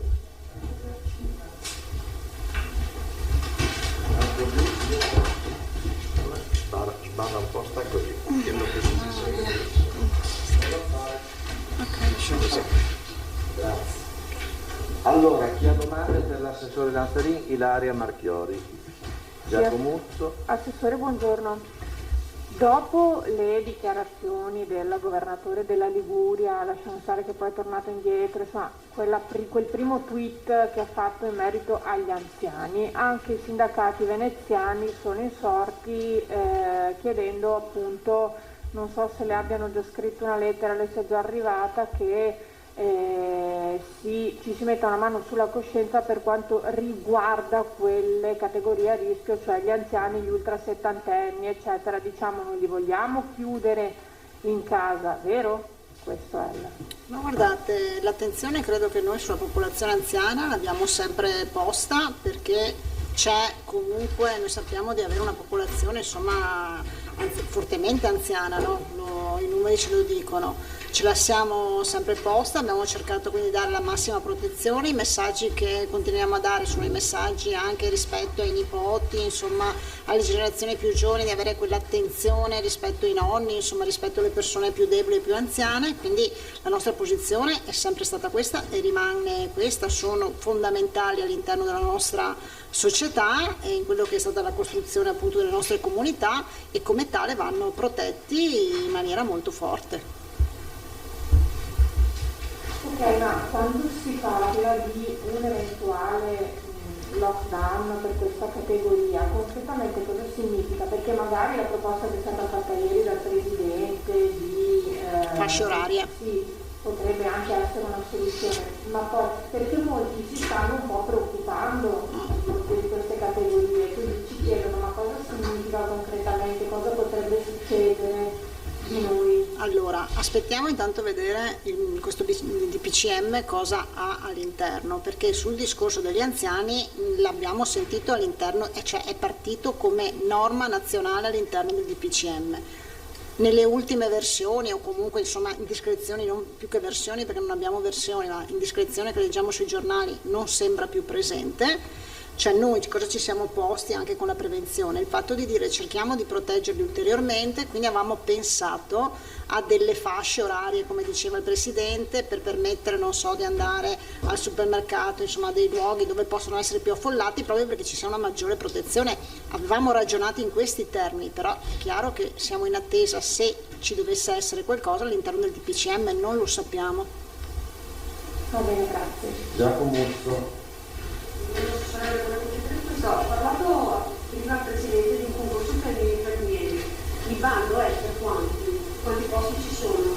Non vi so dire, so che quelli che comunque so che abbiamo parlato stamattina con Azienda Zero per cercare di concentrare le prove a fine novembre, in modo che poi possono essere subito immessi nelle varie strutture. Io so che quelli che escono dal corso di laurea tra ottobre e novembre, quindi sono quelli che alla fine insomma si iscriveranno, presumo inizio di novembre, sono circa 350-400 mi sembra, però sul numero complessivo non ho il dato.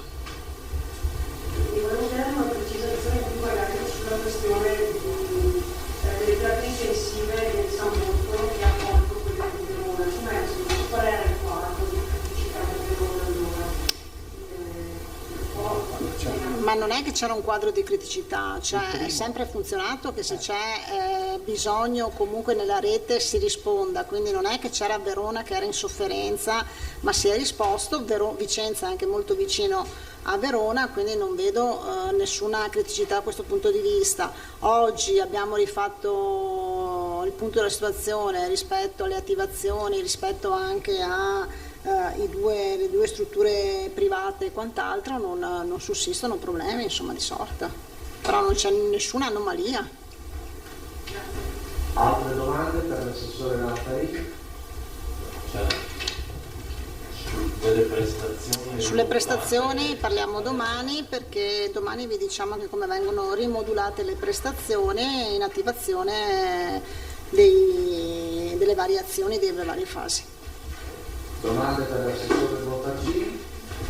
Vediamo qua, grazie colleghi.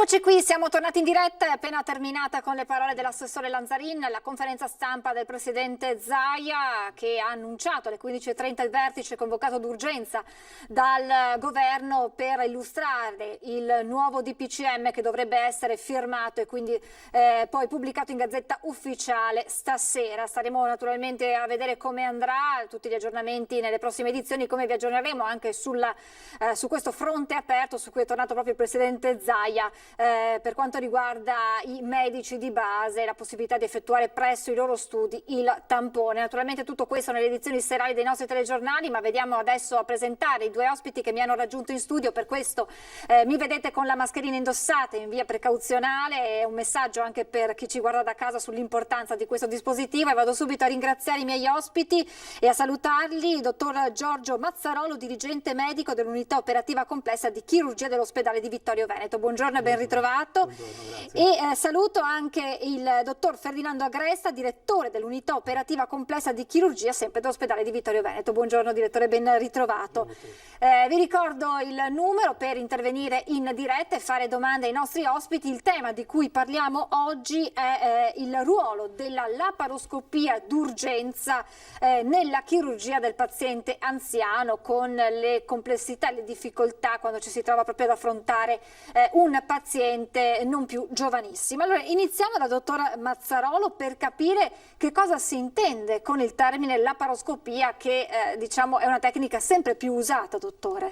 Certo, la laparoscopia sostanzialmente è un modo diverso rispetto alla cosiddetta chirurgia open di approcciarsi per gli interventi chirurgici addominali, ma non solo addominali, ricordo anche in toracica o anche a livello l'artroscopia.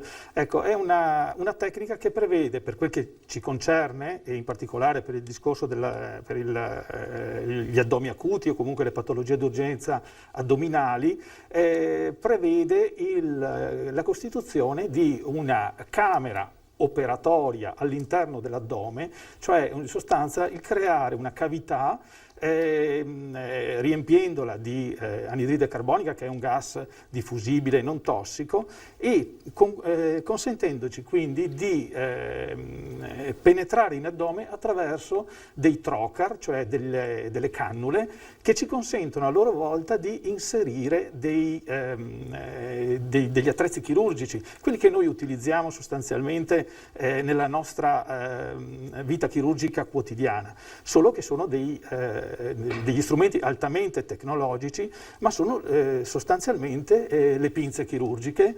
le sutturatrici chirurgiche,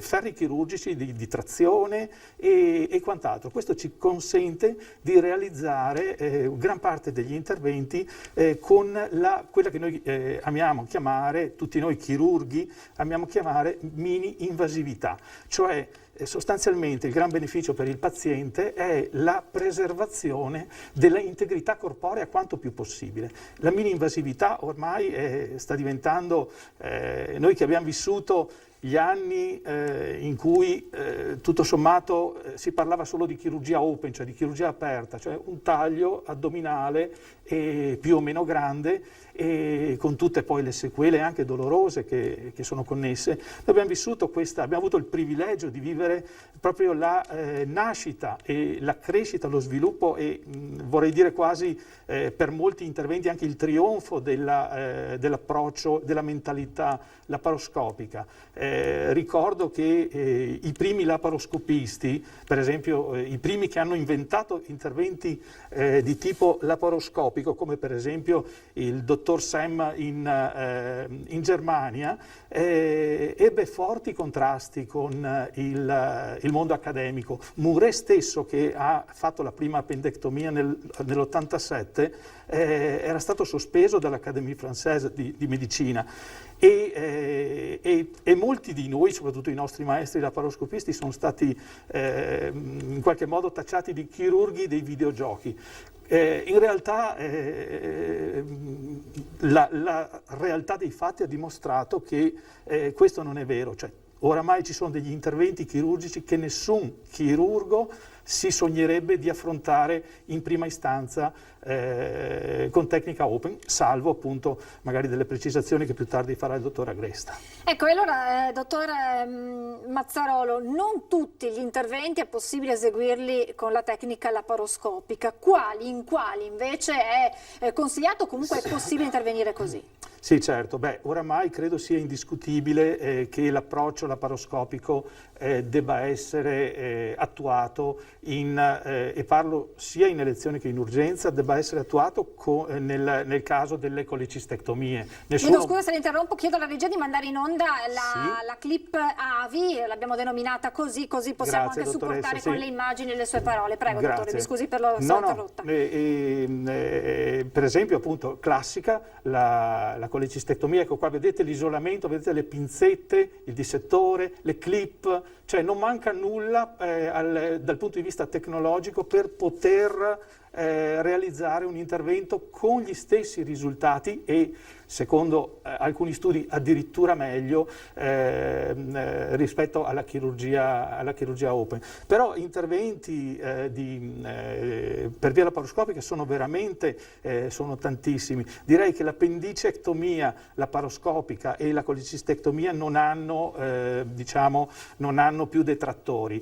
Però in mani esperte una gran quantità di interventi può venire realizzata, per esempio classico le patologie di parete addominale come le ernie. Noi facciamo di frequente interventi per via laparoscopica per la correzione di ernie inguinali bilaterali, come pure la patologia neoplastica, oppure addirittura le splenectomie, per esempio. Anzi, la capacità diagnostica che ti dà la laparoscopia è notevolissima. Non dimentichiamo che la laparoscopia è figlia dell'endoscopia, sostanzialmente dell'endoscopia, quindi della colonscopia e della gastroscopia, e quindi da un punto di vista diagnostico ci permette di poter avere delle informazioni che sono assolutamente importanti per decidere la strategia chirurgica. Ricordiamo sempre che nel nostro dizionario medico noi abbiamo come primo tempo operatorio l'esplorazione dell'addome, cioè anche da un punto di vista medico-legale l'esplorazione dell'addome è il primo tempo chirurgico. Ecco, la laparoscopia ti consente di avere una esplorazione dell'addome ottimale, addirittura dopo una certa esperienza, anche quasi direi metaforicamente parlando, palpatoriamente tramite queste pinze, un po' di tutte le strutture addominali. E naturalmente, come ha spiegato il dottor Mazzarolo, non sempre è possibile attuare questa tecnica. E allora quali sono i parametri, dottor Agresta, che vi portano a optare per la laparoscopia? Cioè, perché si decide di intervenire per via laparoscopica? Allora, ci sono almeno 3 buone motivazioni per cui io posso scegliere, posso offrire io come professionista questo tipo di chirurgia. Come diceva prima il dottor Mazzarolo, la chirurgia laparoscopica è definita la chirurgia mini-invasiva. Premessa che le regole sono le stesse, non è che io facendo lo stesso intervento con un approccio laparoscopico devo applicare regole diverse da un approccio laparotomico, quindi sarebbe con l'incisione. Lo faccio soltanto in un modo diverso, con la mini-invasività, proprio sfruttando quei troca, cioè quelle cannule che mi permettono di entrare dentro la cavità addominale. E questo è un altro concetto molto importante. Io rispetto la natura, io faccio l'intervento in un luogo naturale dove ci sono 2 parametri che sono fondamentali, a prescindere da tutti, che sono la temperatura. Io lavoro a 37 gradi, voi capite che aprendo un addome la temperatura automaticamente scende, ma il secondo parametro che molti non tengono in considerazione è il concetto di umidità. Io lavoro in un ambiente umido. Quando noi facciamo interventi in open, come diceva prima il dottor Mazzarolo, cioè aprendo l'addome, siamo spesso, soprattutto se l'intervento dura tanto, siamo costretti a modificare per esempio le ansie intestinali. Secondo motivo per cui io sia come medico ma anche come paziente, se dovessi subire un intervento, vorrei un approccio laparoscopico, ove possibile, perché naturalmente non è uno show, è un intervento chirurgico, e che questa viene considerata una chirurgia mini-invasiva. Molti pensano che la chirurgia laparoscopica sia una chirurgia estetica, anche, Perché no? Se invece che fare un grande taglio posso fare 3 piccoli buchetti, perché no? Ma c'è un altro motivo: il taglio non è soltanto una questione estetica, è una questione funzionale. Molti si scordano che noi respiriamo con la pancia, particolarmente noi uomini rispetto alle donne, per una questione che è ovvio pensare, la questione della gravidanza, ma la muscolatura addominale ci aiuta a respirare, particolarmente nelle persone anziane. Se io vado a fare un taglio più o meno grande, in qualche modo altero questa meccanica funzionale, per cui posso causare delle complicanze, o posso favorire delle complicanze a livello respiratorio. Secondo motivo, facendo un'incisione, io provo, tutti avranno sentito parlare delle famose aderenze. Non c'è una regola precisa, ma c'è una proporzionalità fra grandezza del taglio, durata dell'intervento e possibilità di formare le aderenze. Più il taglio è grande, più l'intervento mi dura tanto, quindi quel concetto di temperatura e di umidità che ho detto prima, naturalmente più la possibilità che si formi le aderenze è molto molto importante. Ma c'è un terzo motivo che come professionista per me è estremamente importante, che il dottor Mazzarolo ha detto prima, il concetto di diagnosi. È vero che noi oggi abbiamo la possibilità, prima di portare un paziente al tavolo operatorio, grazie alla radiologia che ha fatto dei passi da giganti, di arrivare quasi certi all'intervento chirurgico. Questo nell'elezione, cioè quando io programmo un intervento.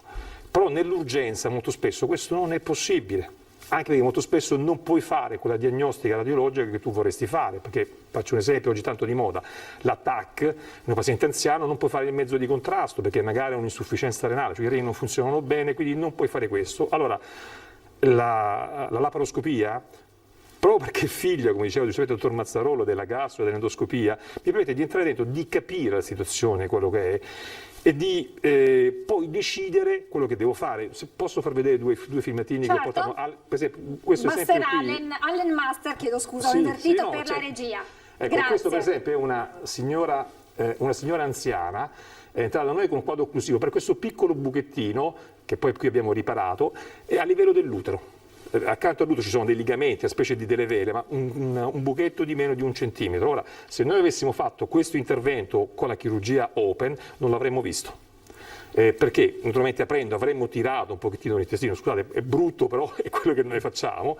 Lì in profondità non ci saremmo andati e avremmo lasciato la causa responsabile di quel quadro occlusivo. Non solo poi, alcune cose, come per esempio il chirurgo poi alla fin fine il nostro lavoro è un lavoro prettamente meccanico, per esempio con le infezioni noi dobbiamo pulire. Se posso far vedere quell'altro filmato. Chi abbiamo chiamato? Appendice, perfetto. Ecco, questa apparentemente è una banalissima appendice e qui mi voglio c'è un concetto che poi parlerò dopo. Nella persona anziana, che è l'argomento di cui oggi, molto spesso non c'è una relazione fra i sintomi riferiti alla clinica, nel senso molto spesso hai un paziente che apparentemente non riferisce dei grossi sintomi, ma poi ti trovi in situazione tipo del genere, cioè tu ritrovi quello che noi chiamiamo, perdonatemi, immagini brutte da vedere anche all'ora di pranzo, ma un ascesso, cioè pus in pancia, e questo ti permette alla laparoscopia di poter essere gentile, mini-invasivo, rispettare le regole, ma soprattutto di fare quella pulizia che con un taglio non riusciresti a fare, o se la fai non tanto bene come potresti fare con questo approccio laparoscopico. Poi, ripeto, completare il concetto di diagnosi, che per noi è fondamentale. Adesso andremo ancora più in profondità per capire esattamente come funziona, soprattutto nei pazienti più anziani, questa tecnica, però prima qualche minuto di pubblicità, restate con noi, a tra poco.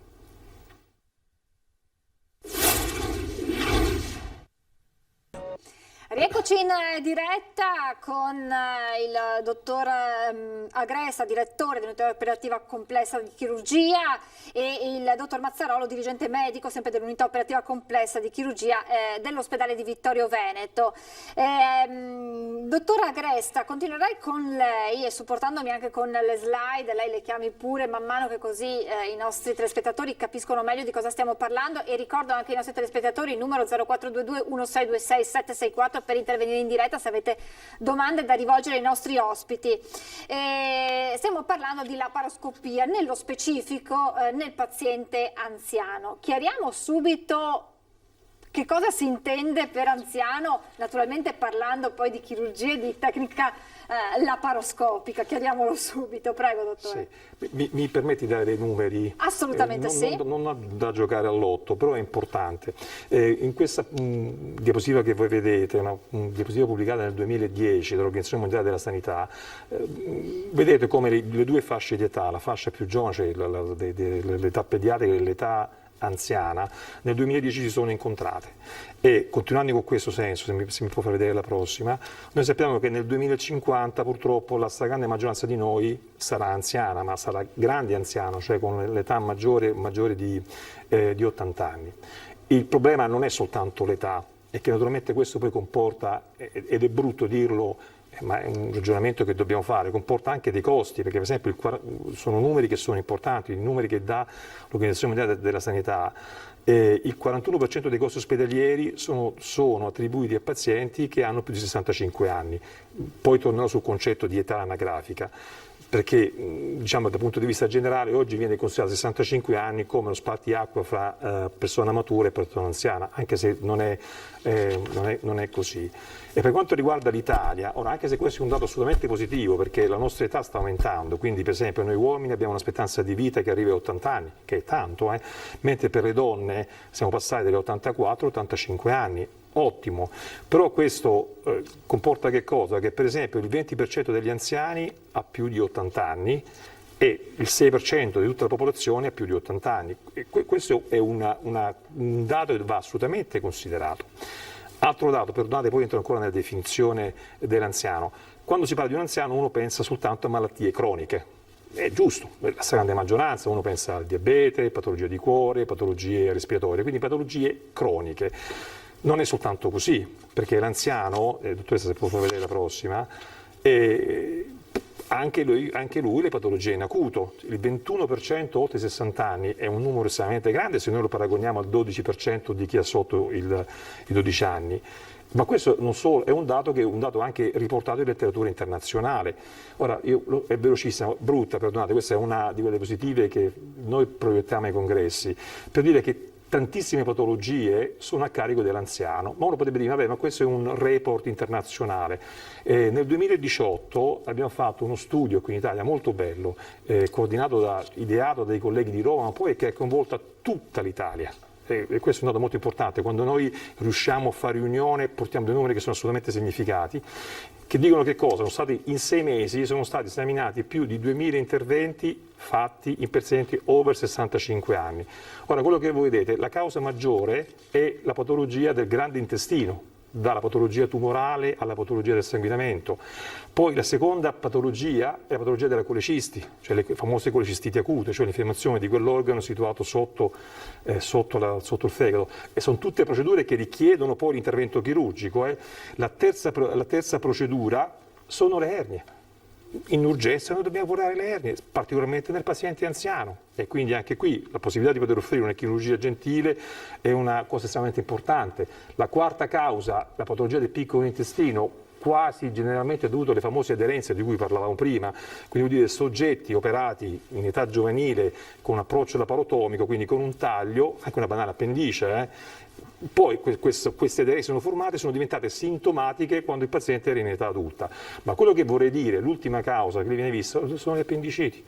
Le persone anziane si ammalano di appendiciti, quindi gli ottantenni, gli novantenni hanno l'appendicite come una di quelle che e quasi sempre nella persona anziana, adesso non vorrei essere un po' troppo apodittico, quasi sempre sono con quei quadri che vediamo lì e non c'è un corrispettivo fra il quadro clinico e il quadro strumentale di laboratorio. Tutto questo, e questo è un dato estremamente importante, l'ultima diapositiva, dottoressa, che se noi dovessimo operare, questi sono dati, purtroppo sono numeri crudi, ma sono numeri riportati in letteratura, bene, se noi sappiamo che se noi operiamo un over settantenne con un taglio, il rischio di una mortalità è del 21,4%. E se questo ha più di 80 anni, la mortalità sarà al 44%. Mi perdoni se la interrompo, sì. Ma per i non addetti ai lavori la laparotomia e la laparoscopia possono apparire due sinonimi, non è così. Così. Ecco, la laparoscopia è quello di cui stiamo parlando adesso, cioè la chirurgia fatta attraverso i buchettini. È la terminologia del popolo, ma è una terminologia più esatta. La laparotomia invece è quella dove il chirurgo è costretto a usare il suo vecchio strumento che sarebbe il bisturi e fare il taglio. Open, quello di cui parlavamo prima. Open, terminologia inglese, e la laparotomia è la terminologia. Detto questo, definizione di anziano. Ora, per un mero studio statistico fino adesso abbiamo usato l'anziano di over 65 anni, però capite bene che oggi come oggi parlare di un over 65enne è assolutamente impossibile. Mi viene da pensare, scusate se ero uscito perché io sono di Roma, l'attore Gigi Proietti è morto a 80 anni, persona ancora estremamente attiva, ma basta citare anche esempi personali. Io, mio padre che è morto a 90, fino a 87 anni, mio padre a Roma, è una persona estremamente attiva. Però dobbiamo darci degli schemi. Ora, noi non parliamo più di paziente anziano in senso anagrafico, noi adesso usiamo la parola di paziente fragile, dove nella definizione di fragile entra anche il concetto dell'anagrafico, ma non è il fattore principale. Quindi tu puoi essere un ottantenne, perdonate la battuta, un Sean Connery che ha 90 anni ancora perfetto, puoi averne un po' di meno e non essere uno Sean Connery. Quindi sono altri fattori che tu sommati insieme devi considerare per il paziente fragile. Il problema, se mi dilungo dottoressa mi fermi pure, è che questa divisione di fragilità è una classificazione che fanno particolarmente i colleghi geriatri, dove loro hanno tempo di definire la fragilità. Il chirurgo non ha questo tempo, noi siamo chiamati a dare una risposta in pochissimo tempo, non voglio esagerare, qualche volta anche parliamo di minuti per decidere ok, ti opero o non ti opero, e a quel punto vale la propria esperienza, il contesto dove tu lavori, anche quelli che sono i dati della letteratura che ci spingono a fare il nostro lavoro. Dottore Mazzarolo, fino a qui abbiamo capito insomma quelli che sono i vantaggi della tecnica laparoscopica e vediamo adesso invece quelli che sono le controindicazioni. Beh, le controindicazioni nascono fondamentalmente da una dinamica che vede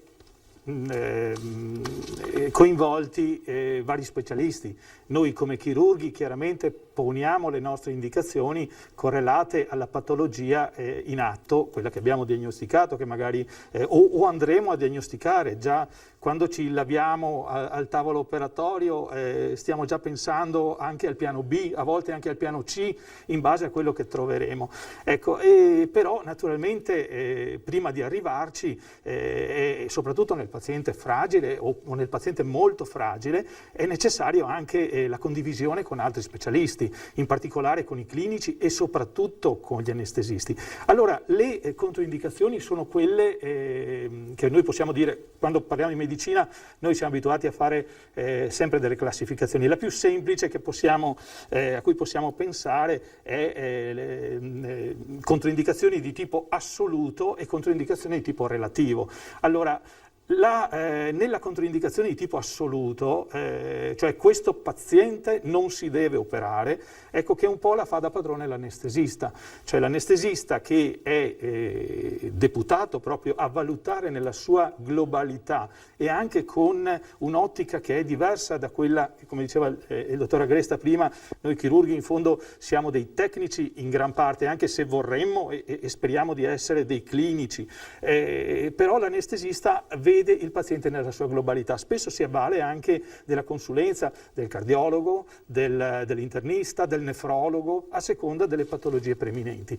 Allora l'indicazione circa la fattibilità da un punto di vista diciamo generale dell'organismo, ecco questa va condivisa naturalmente con l'anestesista. Poi esistono invece delle controindicazioni di tipo, e questo parlo appunto rispetto soprattutto a pazienti che hanno delle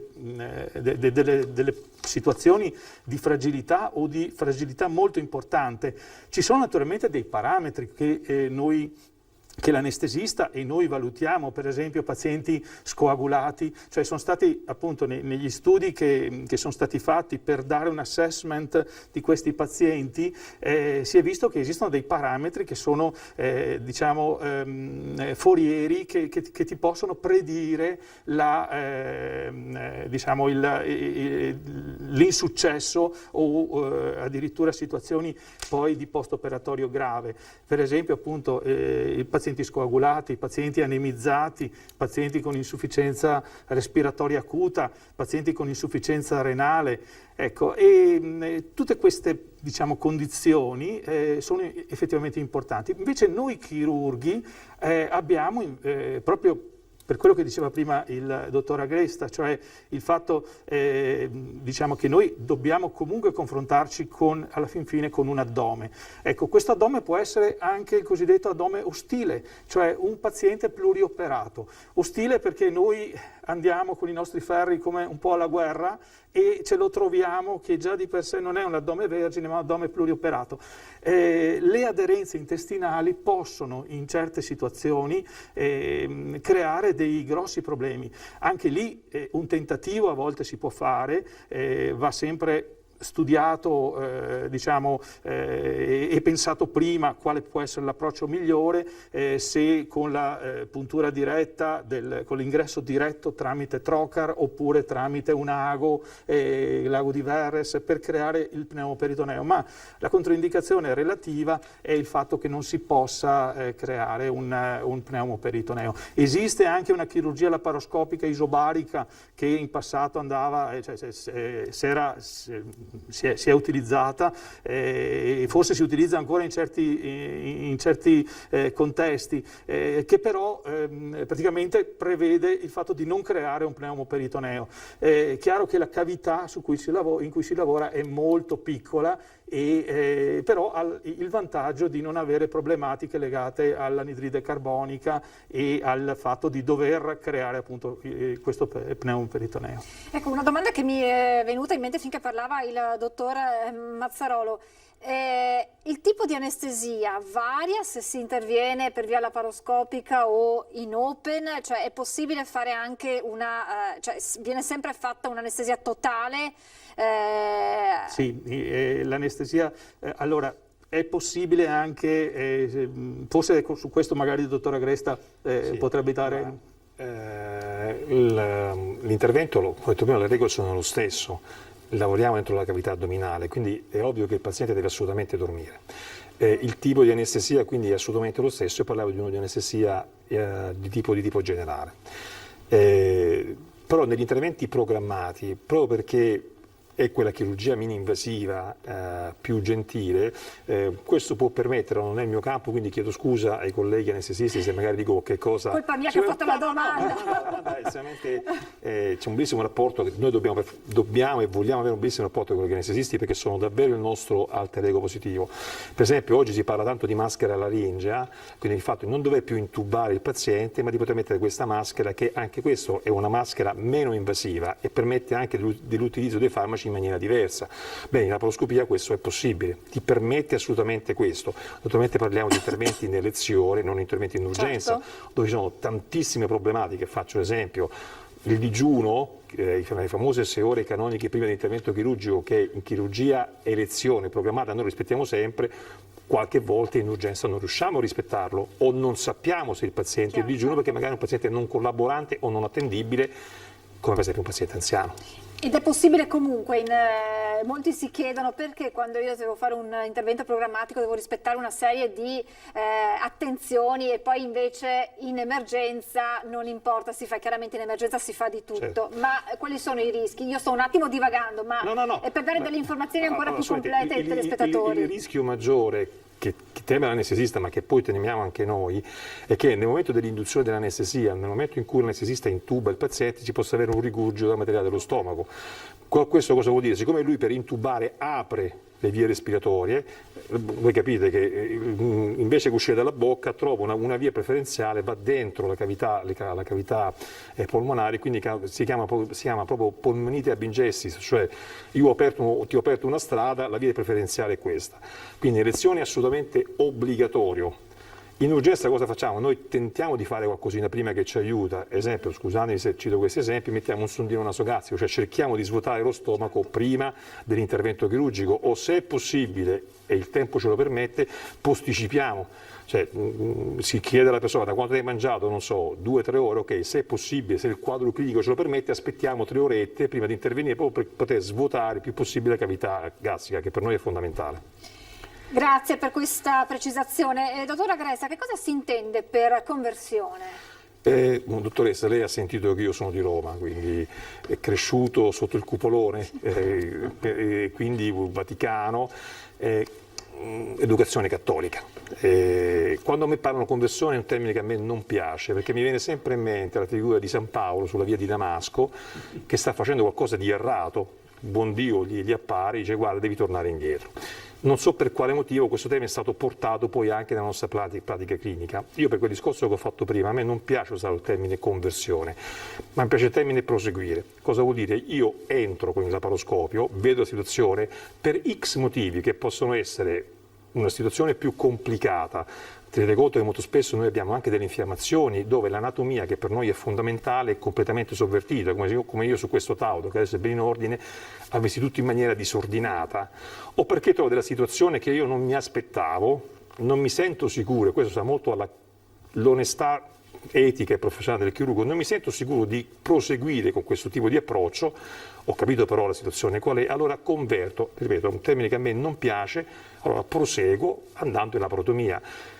Ma quello che è importante è che molto spesso questo mi permette di fare il taglio al punto giusto. Faccio un esempio, io ti porto al tavolo operatorio pensando che è un appendice, il classico taglio per l'appendice tutti quanti, quello che viene chiamato il neckbone qui in basso a destra, non è un appendice, magari è un altro problema e quindi magari non so, il problema è tutt'altra parte, allora invece che fare il taglio lì in basso, che magari sarebbe un taglio che mi ostacolerebbe nell'eseguire nella maniera più precisa l'intervento chirurgico, riesco a fare il taglio lì dove io so che posso arrivare e trovare la causa che io devo trattare chirurgicamente parlando. Quindi a me piace il termine di proseguire più di convertire, anche se è quello che si usa per la maggiore. Questo perché con la laparoscopia ho potuto fare quella diagnosi di cui si parlava prima, fondamentale. Ci fermiamo ancora, una brevissima pausa pubblicitaria, restate con noi. Abbiamo una telefonata, chiedo scusa, pronto, buongiorno. Sì, buongiorno. Prego. Sono Danilo da Mogliano, Veneto. Prego, signor Danilo. Buongiorno, sì. Prego, puoi fare la domanda, grazie. Gabriele, sul fegato 2 cisti da 4 centimetri. Sì. Vuoi sapere se devo cavarle o cosa? E come andare a cavare, facendo il buso o cosa? Allora, intanto la ringrazio, avete bisogno di chiedere qualcosa in più al nostro telespettatore? No, e allora noi ci fermiamo un attimo per una brevissima pausa pubblicitaria. Signor Danilo e anche telespettatori, restate collegati, pochi minuti di pubblicità e poi torniamo a dare la risposta al signor Danilo. Pubblicità tra pochissimo. Rieccoci in diretta, ci eravamo lasciati con la telefonata del signor Danilo che diceva di avere 2 cisti da 4 centimetri al fegato, chiedeva se fosse il caso di toglierle ed eventualmente con che tecnica. Dottor Agresta, diamo una risposta al nostro telespettatore. Allora, sì, è ovvio che le mie sono risposte un po' generiche in base a quei pochi dati che il signor Danilo mi ha dato. Intanto dobbiamo essere sicuri che siano delle cisti, quindi deve essere fatta tutta una diagnostica che va all'ecografia, alla TAC o anche alla risonanza magnetica. Se poi sono delle cisti, come sicuramente lo sono, normalmente vanno, secondo me è una patologia abbastanza diffusa, nel senso che se ne trovano tanto in giro, 4 centimetri è un numero che noi ancora consideriamo accettabile, vanno tenuti sotto controllo. Possono crescere come possono non crescere, naturalmente se dovessero crescere l'indicazione chirurgica incomincia a essere presente. Poi come poter togliere queste cisti? Anche eventualmente con un approccio laparoscopico, ma questo lì deve essere il proprio curante che si deve confrontare con il chirurgo, perché ecco, bisogna vedere dove sono localizzate queste cisti. Faccio un esempio, se un grande tavolo è un conto se sono vicini a me o se sono lontani da me, quindi sono tanti i parametri che devono essere presi in considerazione. Comunque possono essere tolte anche per quanto riguarda l'approccio laparoscopico, come lo facciamo in altri organi. Mi viene da citare ad esempio la milza, dove si possono togliere le cisti se sono presenti, insomma, che si fa, insomma, una cosa che si può fare. Abbiamo un'altra telefonata in linea, pronto? Buongiorno. Sì, buongiorno. Buongiorno, prego. Buongiorno, sempre io volevo chiedere, io ho un calcolo sull'uretere di 1 centimetro e chiaramente non riesco ad espellerlo e dovrò essere operato. Io ho avuto un problema durante un'operazione precedente andato in arresto cardiaco dopo che mi hanno fatto l'epidurale. Adesso io ho molta paura e chiedevo se dovevo chiedere qualcosa, se dovevo aspettarmi qualcosa dagli anestesisti per garantirmi la buona uscita da quella camera operatoria. Immagino insomma le preoccupazioni del telespettatore. Prego, dottor Agresta. Assolutamente condivisibile preoccupazione. Intanto qui entriamo in un altro campo che non è il nostro campo, parliamo dell'urologia, perché se ho capito bene parlava di un calcolo all'uretere, sì. Quindi entriamo in un altro campo. Anche qui però ci sono delle tecniche mini-invasive, che non è la laparoscopia, ma sono le tecniche endoluminali, cioè vuol dire che cosa? Si entra dentro il tubicino, questo uretere è un tubicino, e lo si libera. Quindi anche qui non serve fare il taglio chirurgico per fare questo tipo di intervento, sono interventi che i nostri colleghi urologi ormai fanno quotidianamente, lo fanno benissimo, degenza di un solo giorno, a meno che ci siano altre problematiche, e si fanno con estrema tranquillità. Si possono fare in anestesia spinale, si possono fare anche in sedazione. Il mio consiglio qui, l'anestesista è fondamentale, e l'anestesista, perdonatemi la battuta, torniamo sull'ambiente cattolico, è più di un prete. Quindi bisogna assolutamente dirgli tutto, perché lui poi può decidere la miglior tipo di anestesia da poter offrire. È ovvio che qui noi ci parliamo fra di noi, io come chirurgo, come urologo nel suo caso, dico quello che vorrei fare, o quello che sarebbe il meglio per il paziente in quel momento. Il collega anestesista si confronta con me, si confronta con il paziente, insieme decidiamo qual è la strategia, che non è guerra, è il percorso sia diagnostico che terapeutico migliore per quel tipo di paziente. Siamo un po' come dei sarti, cusciamo addosso al paziente il vestito migliore per lui. Quindi io sarei tranquillissimo, mi sfugge il nome del Signore, sarei tranquillissimo. L'importante è che chi deve intervenire sia informato di tutto. Ecco, l'importante appunto è dire tutto al medico, in questo caso all'anestesista. Abbiamo un altro telespettatore in linea, telespettatrice, pronto? Buongiorno. Pronto? Pronto? Sì, buongiorno signora, prego. Buongiorno, io mi chiamo Pollani Natascia. Io volevo chiedere al dottore Agresta, praticamente nel 2006 ho fatto un intervento, ero molto giovane, in laparoscopia, il primo intervento fatto in laparoscopia.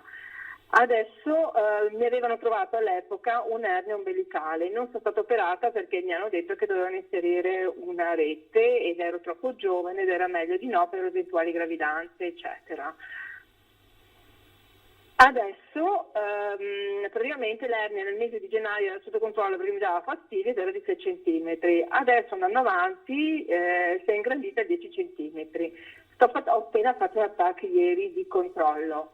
Volevo chiedere al dottor Agresta se venisse rioperata, se si poteva rioperare in laparoscopia, e dove avevo fatto l'intervento precedente nel 2006, se è normale che mi ci si siano formati delle piccole erniette attorno ai tagli della laparoscopia, e come mi devo comportare nel frattempo per un controllo da un chirurgo o cosa. Signora Natascia, ho ascoltato quello che lei mi ha detto. Allora, 2006 sì, diciamo che oggi noi sappiamo che quando abbiamo delle ernie, che siano delle ernie inguinali o che siano delle ernie addominali, il miglior risultato è quello di mettere una protesi. È come se io dovessi rinforzare il buco o da dentro o da fuori, quindi cerchiamo in linea di massima di mettere delle protesi. Come metterla? La possiamo mettere sia con il classico taglio, la famosa laparotomia che dicevamo prima, o anche laparoscopia, che è quello che è stato proposto da lei nel 2006. È ovvio che se noi abbiamo un addome che può cambiare la propria fisionomia negli anni, tipico dei bambini, che da piccolo uno cresce, o delle donne che hanno una gravidanza dove l'addome si deve espandere, cerchiamo se è possibile di non mettere protesi. Quindi mi viene a dire che bene chi l'ha operato nel 2006 non aveva messo protesi in una donna che dalla voce molto giovanile, la possibilità di avere delle gravidanze. Detto questo, se ho ben capito, adesso lei mi parla di 10 cm di diametro, quindi incomincia a essere un difetto, si chiama difetto, il difetto non è difettata da un signore, noi chiamiamo difetto l'ernio e la parocere, è abbastanza grande, quindi bisogna assolutamente porci indicazione, mettere una protesi. Si può mettere la laparoscopia, il fatto di aver fatto già una volta una laparoscopia non controindica la possibilità di poter, noi usiamo il termine, riapprocciare lo stesso addome con l'approccio laparoscopico. Poi lei mi ha parlato, se ho capito bene, che dove sono entrate come si chiama, con l'altra volta si sono formate delle piccole erniette, se ho capito bene. Purtroppo questo è un problema che noi abbiamo, ma che con il tempo stiamo cercando di migliorare. Queste famose canne di cui parlava prima il dottor Mazzarolo, abbiamo imparato anche noi, sono tutte cose che noi stiamo pian piano perfezionando da quel tempo. Prima avevano il diametro più piccolo era 1 centimetro, adesso usiamo diametri da 3 millimetri. Ora noi sappiamo che un diametro di 1 centimetro, per quanto piccolo, conviene poi andare a chiudere il buchetto di entrata, non so se sono stato chiaro, perché la possibilità che quel buchetto si rompi e si formi una nuova ernia è abbastanza grande. Noi adesso usiamo, immaginate che noi la laparoscopia la facciamo anche nei bambini, cioè bambini, quindi persone molto piccole, pensate un appendice in un bambino. Mio figlio è stato operato da 6 giorni in laparoscopia. Ecco, quindi noi adesso usiamo quasi normalmente, siamo trocar da 5 mm, quindi vuol dire la metà di quello che usavamo un tempo. Adesso stiamo imparando a utilizzare trocar da 3 mm, quindi 3 mm sono buchi, non dico inesistenti perché il buco c'è, e quindi questo ci permette di andare avanti. Quindi sì, assolutamente sì, signora Natascia. Deve prendere delle precauzioni, mi sembra di capire la signora Natascia che chiedeva in attesa della visita cosa dovrebbe fare. Nello specifico, mi perdoni, ecco, io naturalmente do in base a quello che lei dice, assolutamente vita normale. Non è che se lei sta ferma l'ernia non diventa sintomatico o cose del genere. Ecco, se mi permette la battuta, non vado a scalare l'Everest, ma faccia vita assolutamente normale, anzi, siccome noi chirurghi poi dobbiamo intervenire sull'addome, e dobbiamo, scusate, faccio un esempio estremamente meccanico, come se io dovessi attaccare un quadro su un muro. Allora, se io metto i chiodi e il muro è forte, io non faccio danni, ma se è un muro fragile, visto che parlavo di persone anziane, e io ci metto il chiodo, porto via l'intonaco, che spero di essere stato chiaro. Quindi, anzi, se lei dovesse fare attività sportiva che rinforza la muscolatura, la parete addominale, assolutamente sì, non deve fare culturismo, però rinforzare la parete addominale assolutamente sì, perché dopo io mi attacco, dove attacco la protesi, che è quella che poi dovrà rimanere in soda. Quindi faccia vita assolutamente normale, ripeto, non vado a scalare l'Everest, è l'unica cosa che non le consiglio di fare. Sì, se posso aggiungere,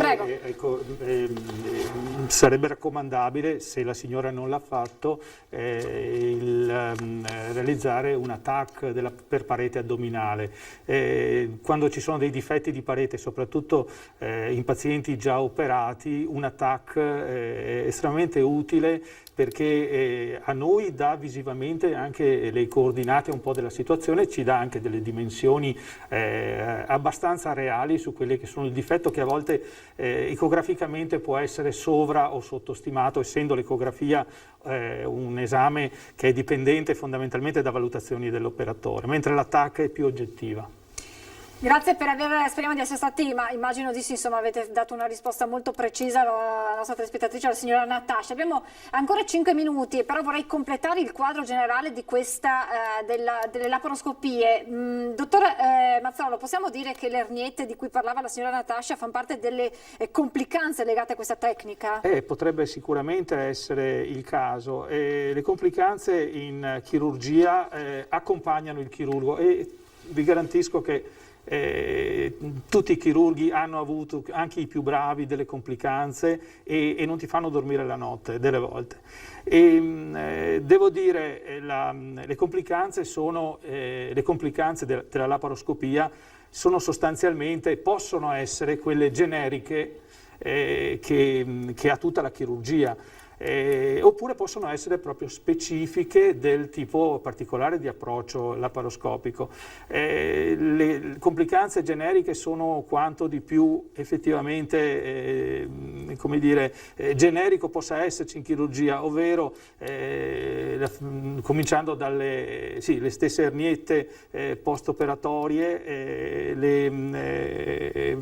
la possibilità che si infetti la ferita, anche se sono piccole ferite, la possibilità che ci siano delle emorragie, la possibilità che si formino delle infezioni intraoperatorie, o la possibilità anche, quando si lavora in situazioni particolarmente difficoltose, anche che possano esserci delle rotture di organi che possono venire, ormai abbiamo anche acquisito una certa esperienza, riparate per via laparoscopica, oppure che obblighino, come diceva prima il dottor Agresta, alla conversione, alla continuazione dell'intervento in chirurgia aperta.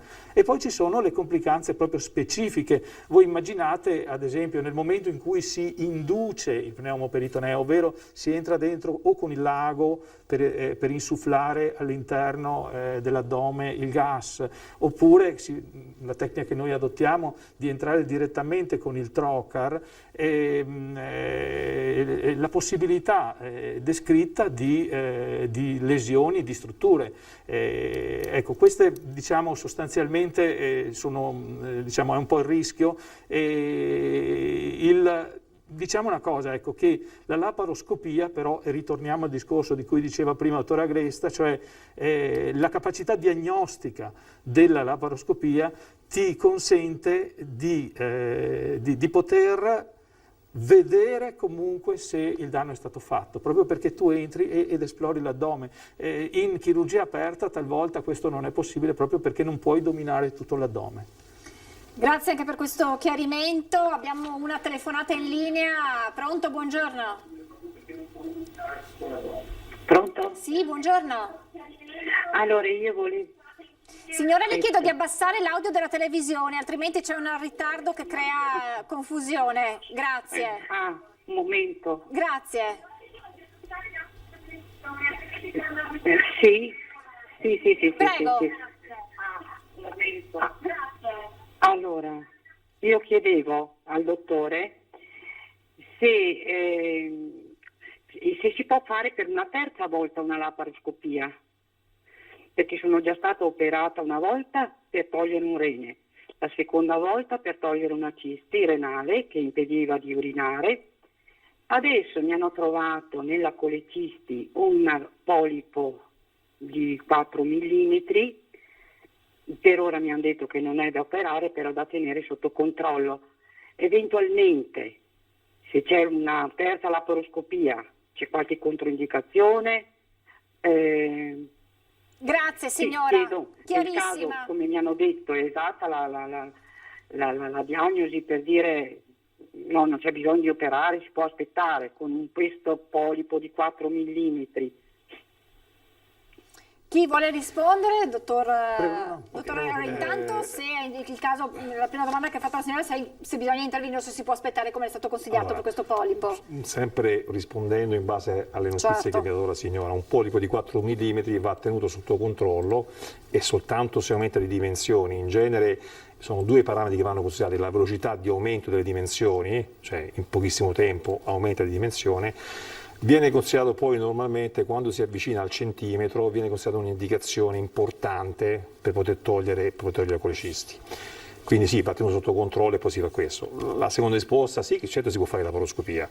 È ovvio che la laparoscopia è una chirurgia mini invasiva, è una chirurgia gentile, ma è sempre una chirurgia, per cui poi la signora ha avuto, da quello che ho capito, due interventi importanti, uno sul rene, quindi un intervento importante, e poi anche sull'uretere. Non ho capito se dallo stesso lato o no, se ne ha tolto tutto il rene o una parte del rene, però può essere fatta. Anche qui il chirurgo, l'urologo nel caso, il chirurgo, perché è quello che ha fatto l'intervento, sa perfettamente dove andare e come fare per poter... Ecco, quello che è importante nella laparoscopia è la possibilità, come diceva prima il dottor Mazzarolo, di creare la cavità dove dentro uno deve lavorare. Che è il momento è l'atto iniziale dell'intervento chirurgico, ed è fondamentale quello, perché se non riusciamo a fare questo non riusciamo ad andare avanti la laparoscopia. Quindi se serve, assolutamente sì, si può fare, anzi meglio se si può fare ancora con l'approccio laparoscopico, nello specifico della signora, la patologia della colecisti. Grazie al dottor Ferdinando Agresta, direttore dell'unità operativa complessa della chirurgia dell'ospedale di Vittorio Veneto, e grazie al dottor Giorgio Mazzarolo, dirigente medico dell'unità operativa complessa di chirurgia dell'ospedale di Vittorio Veneto. Noi siamo in chiusura, grazie davvero, grazie a voi per averci seguito.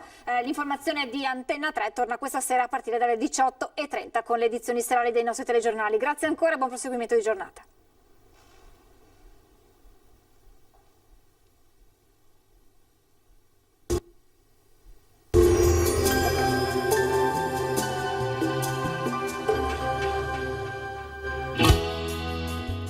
sangue è un atto d'amore. Ti aspettiamo. Bentrovati al meteo. Anticiclone e nebbia, un connubio caratteristico del periodo freddo, e nei prossimi giorni il nord-est ne sarà ancora interessato. Il dettaglio di martedì 3 novembre. Sul Veneto giornata tendenzialmente grigia, sulla pianura il cielo risulterà molto nuvoloso o coperto. Fino all'alba nebbie sparse, in dissolvimento al mattino e in nuova formazione di sera. Sui settori montuosi invece non si escludono maggiori spazi soleggiati. Temperature minime fino a 12 gradi, valori massimi compresi invece tra i 15 e i 17 gradi all'incirca. Ci spostiamo ora sul Friuli Venezia Giulia, anche qui nubi basse in dissolvimento solo localmente nel corso del pomeriggio, in montagna maggiori schiarite. Temperature minime tra 10 e 13 gradi, massime sui 15-16 gradi. Situazione un po' diversa invece sul Trentino Alto Adige. Qui avremo un ampio soleggiamento dappertutto, salvo per locali addensamenti, ma del tutto innocui. Temperature minime sui 6 gradi, massime invece sui 18 all'incirca. Dal meteo per ora è tutto, io vi auguro un buon proseguimento in compagnia di Antenna 3. Arrivederci.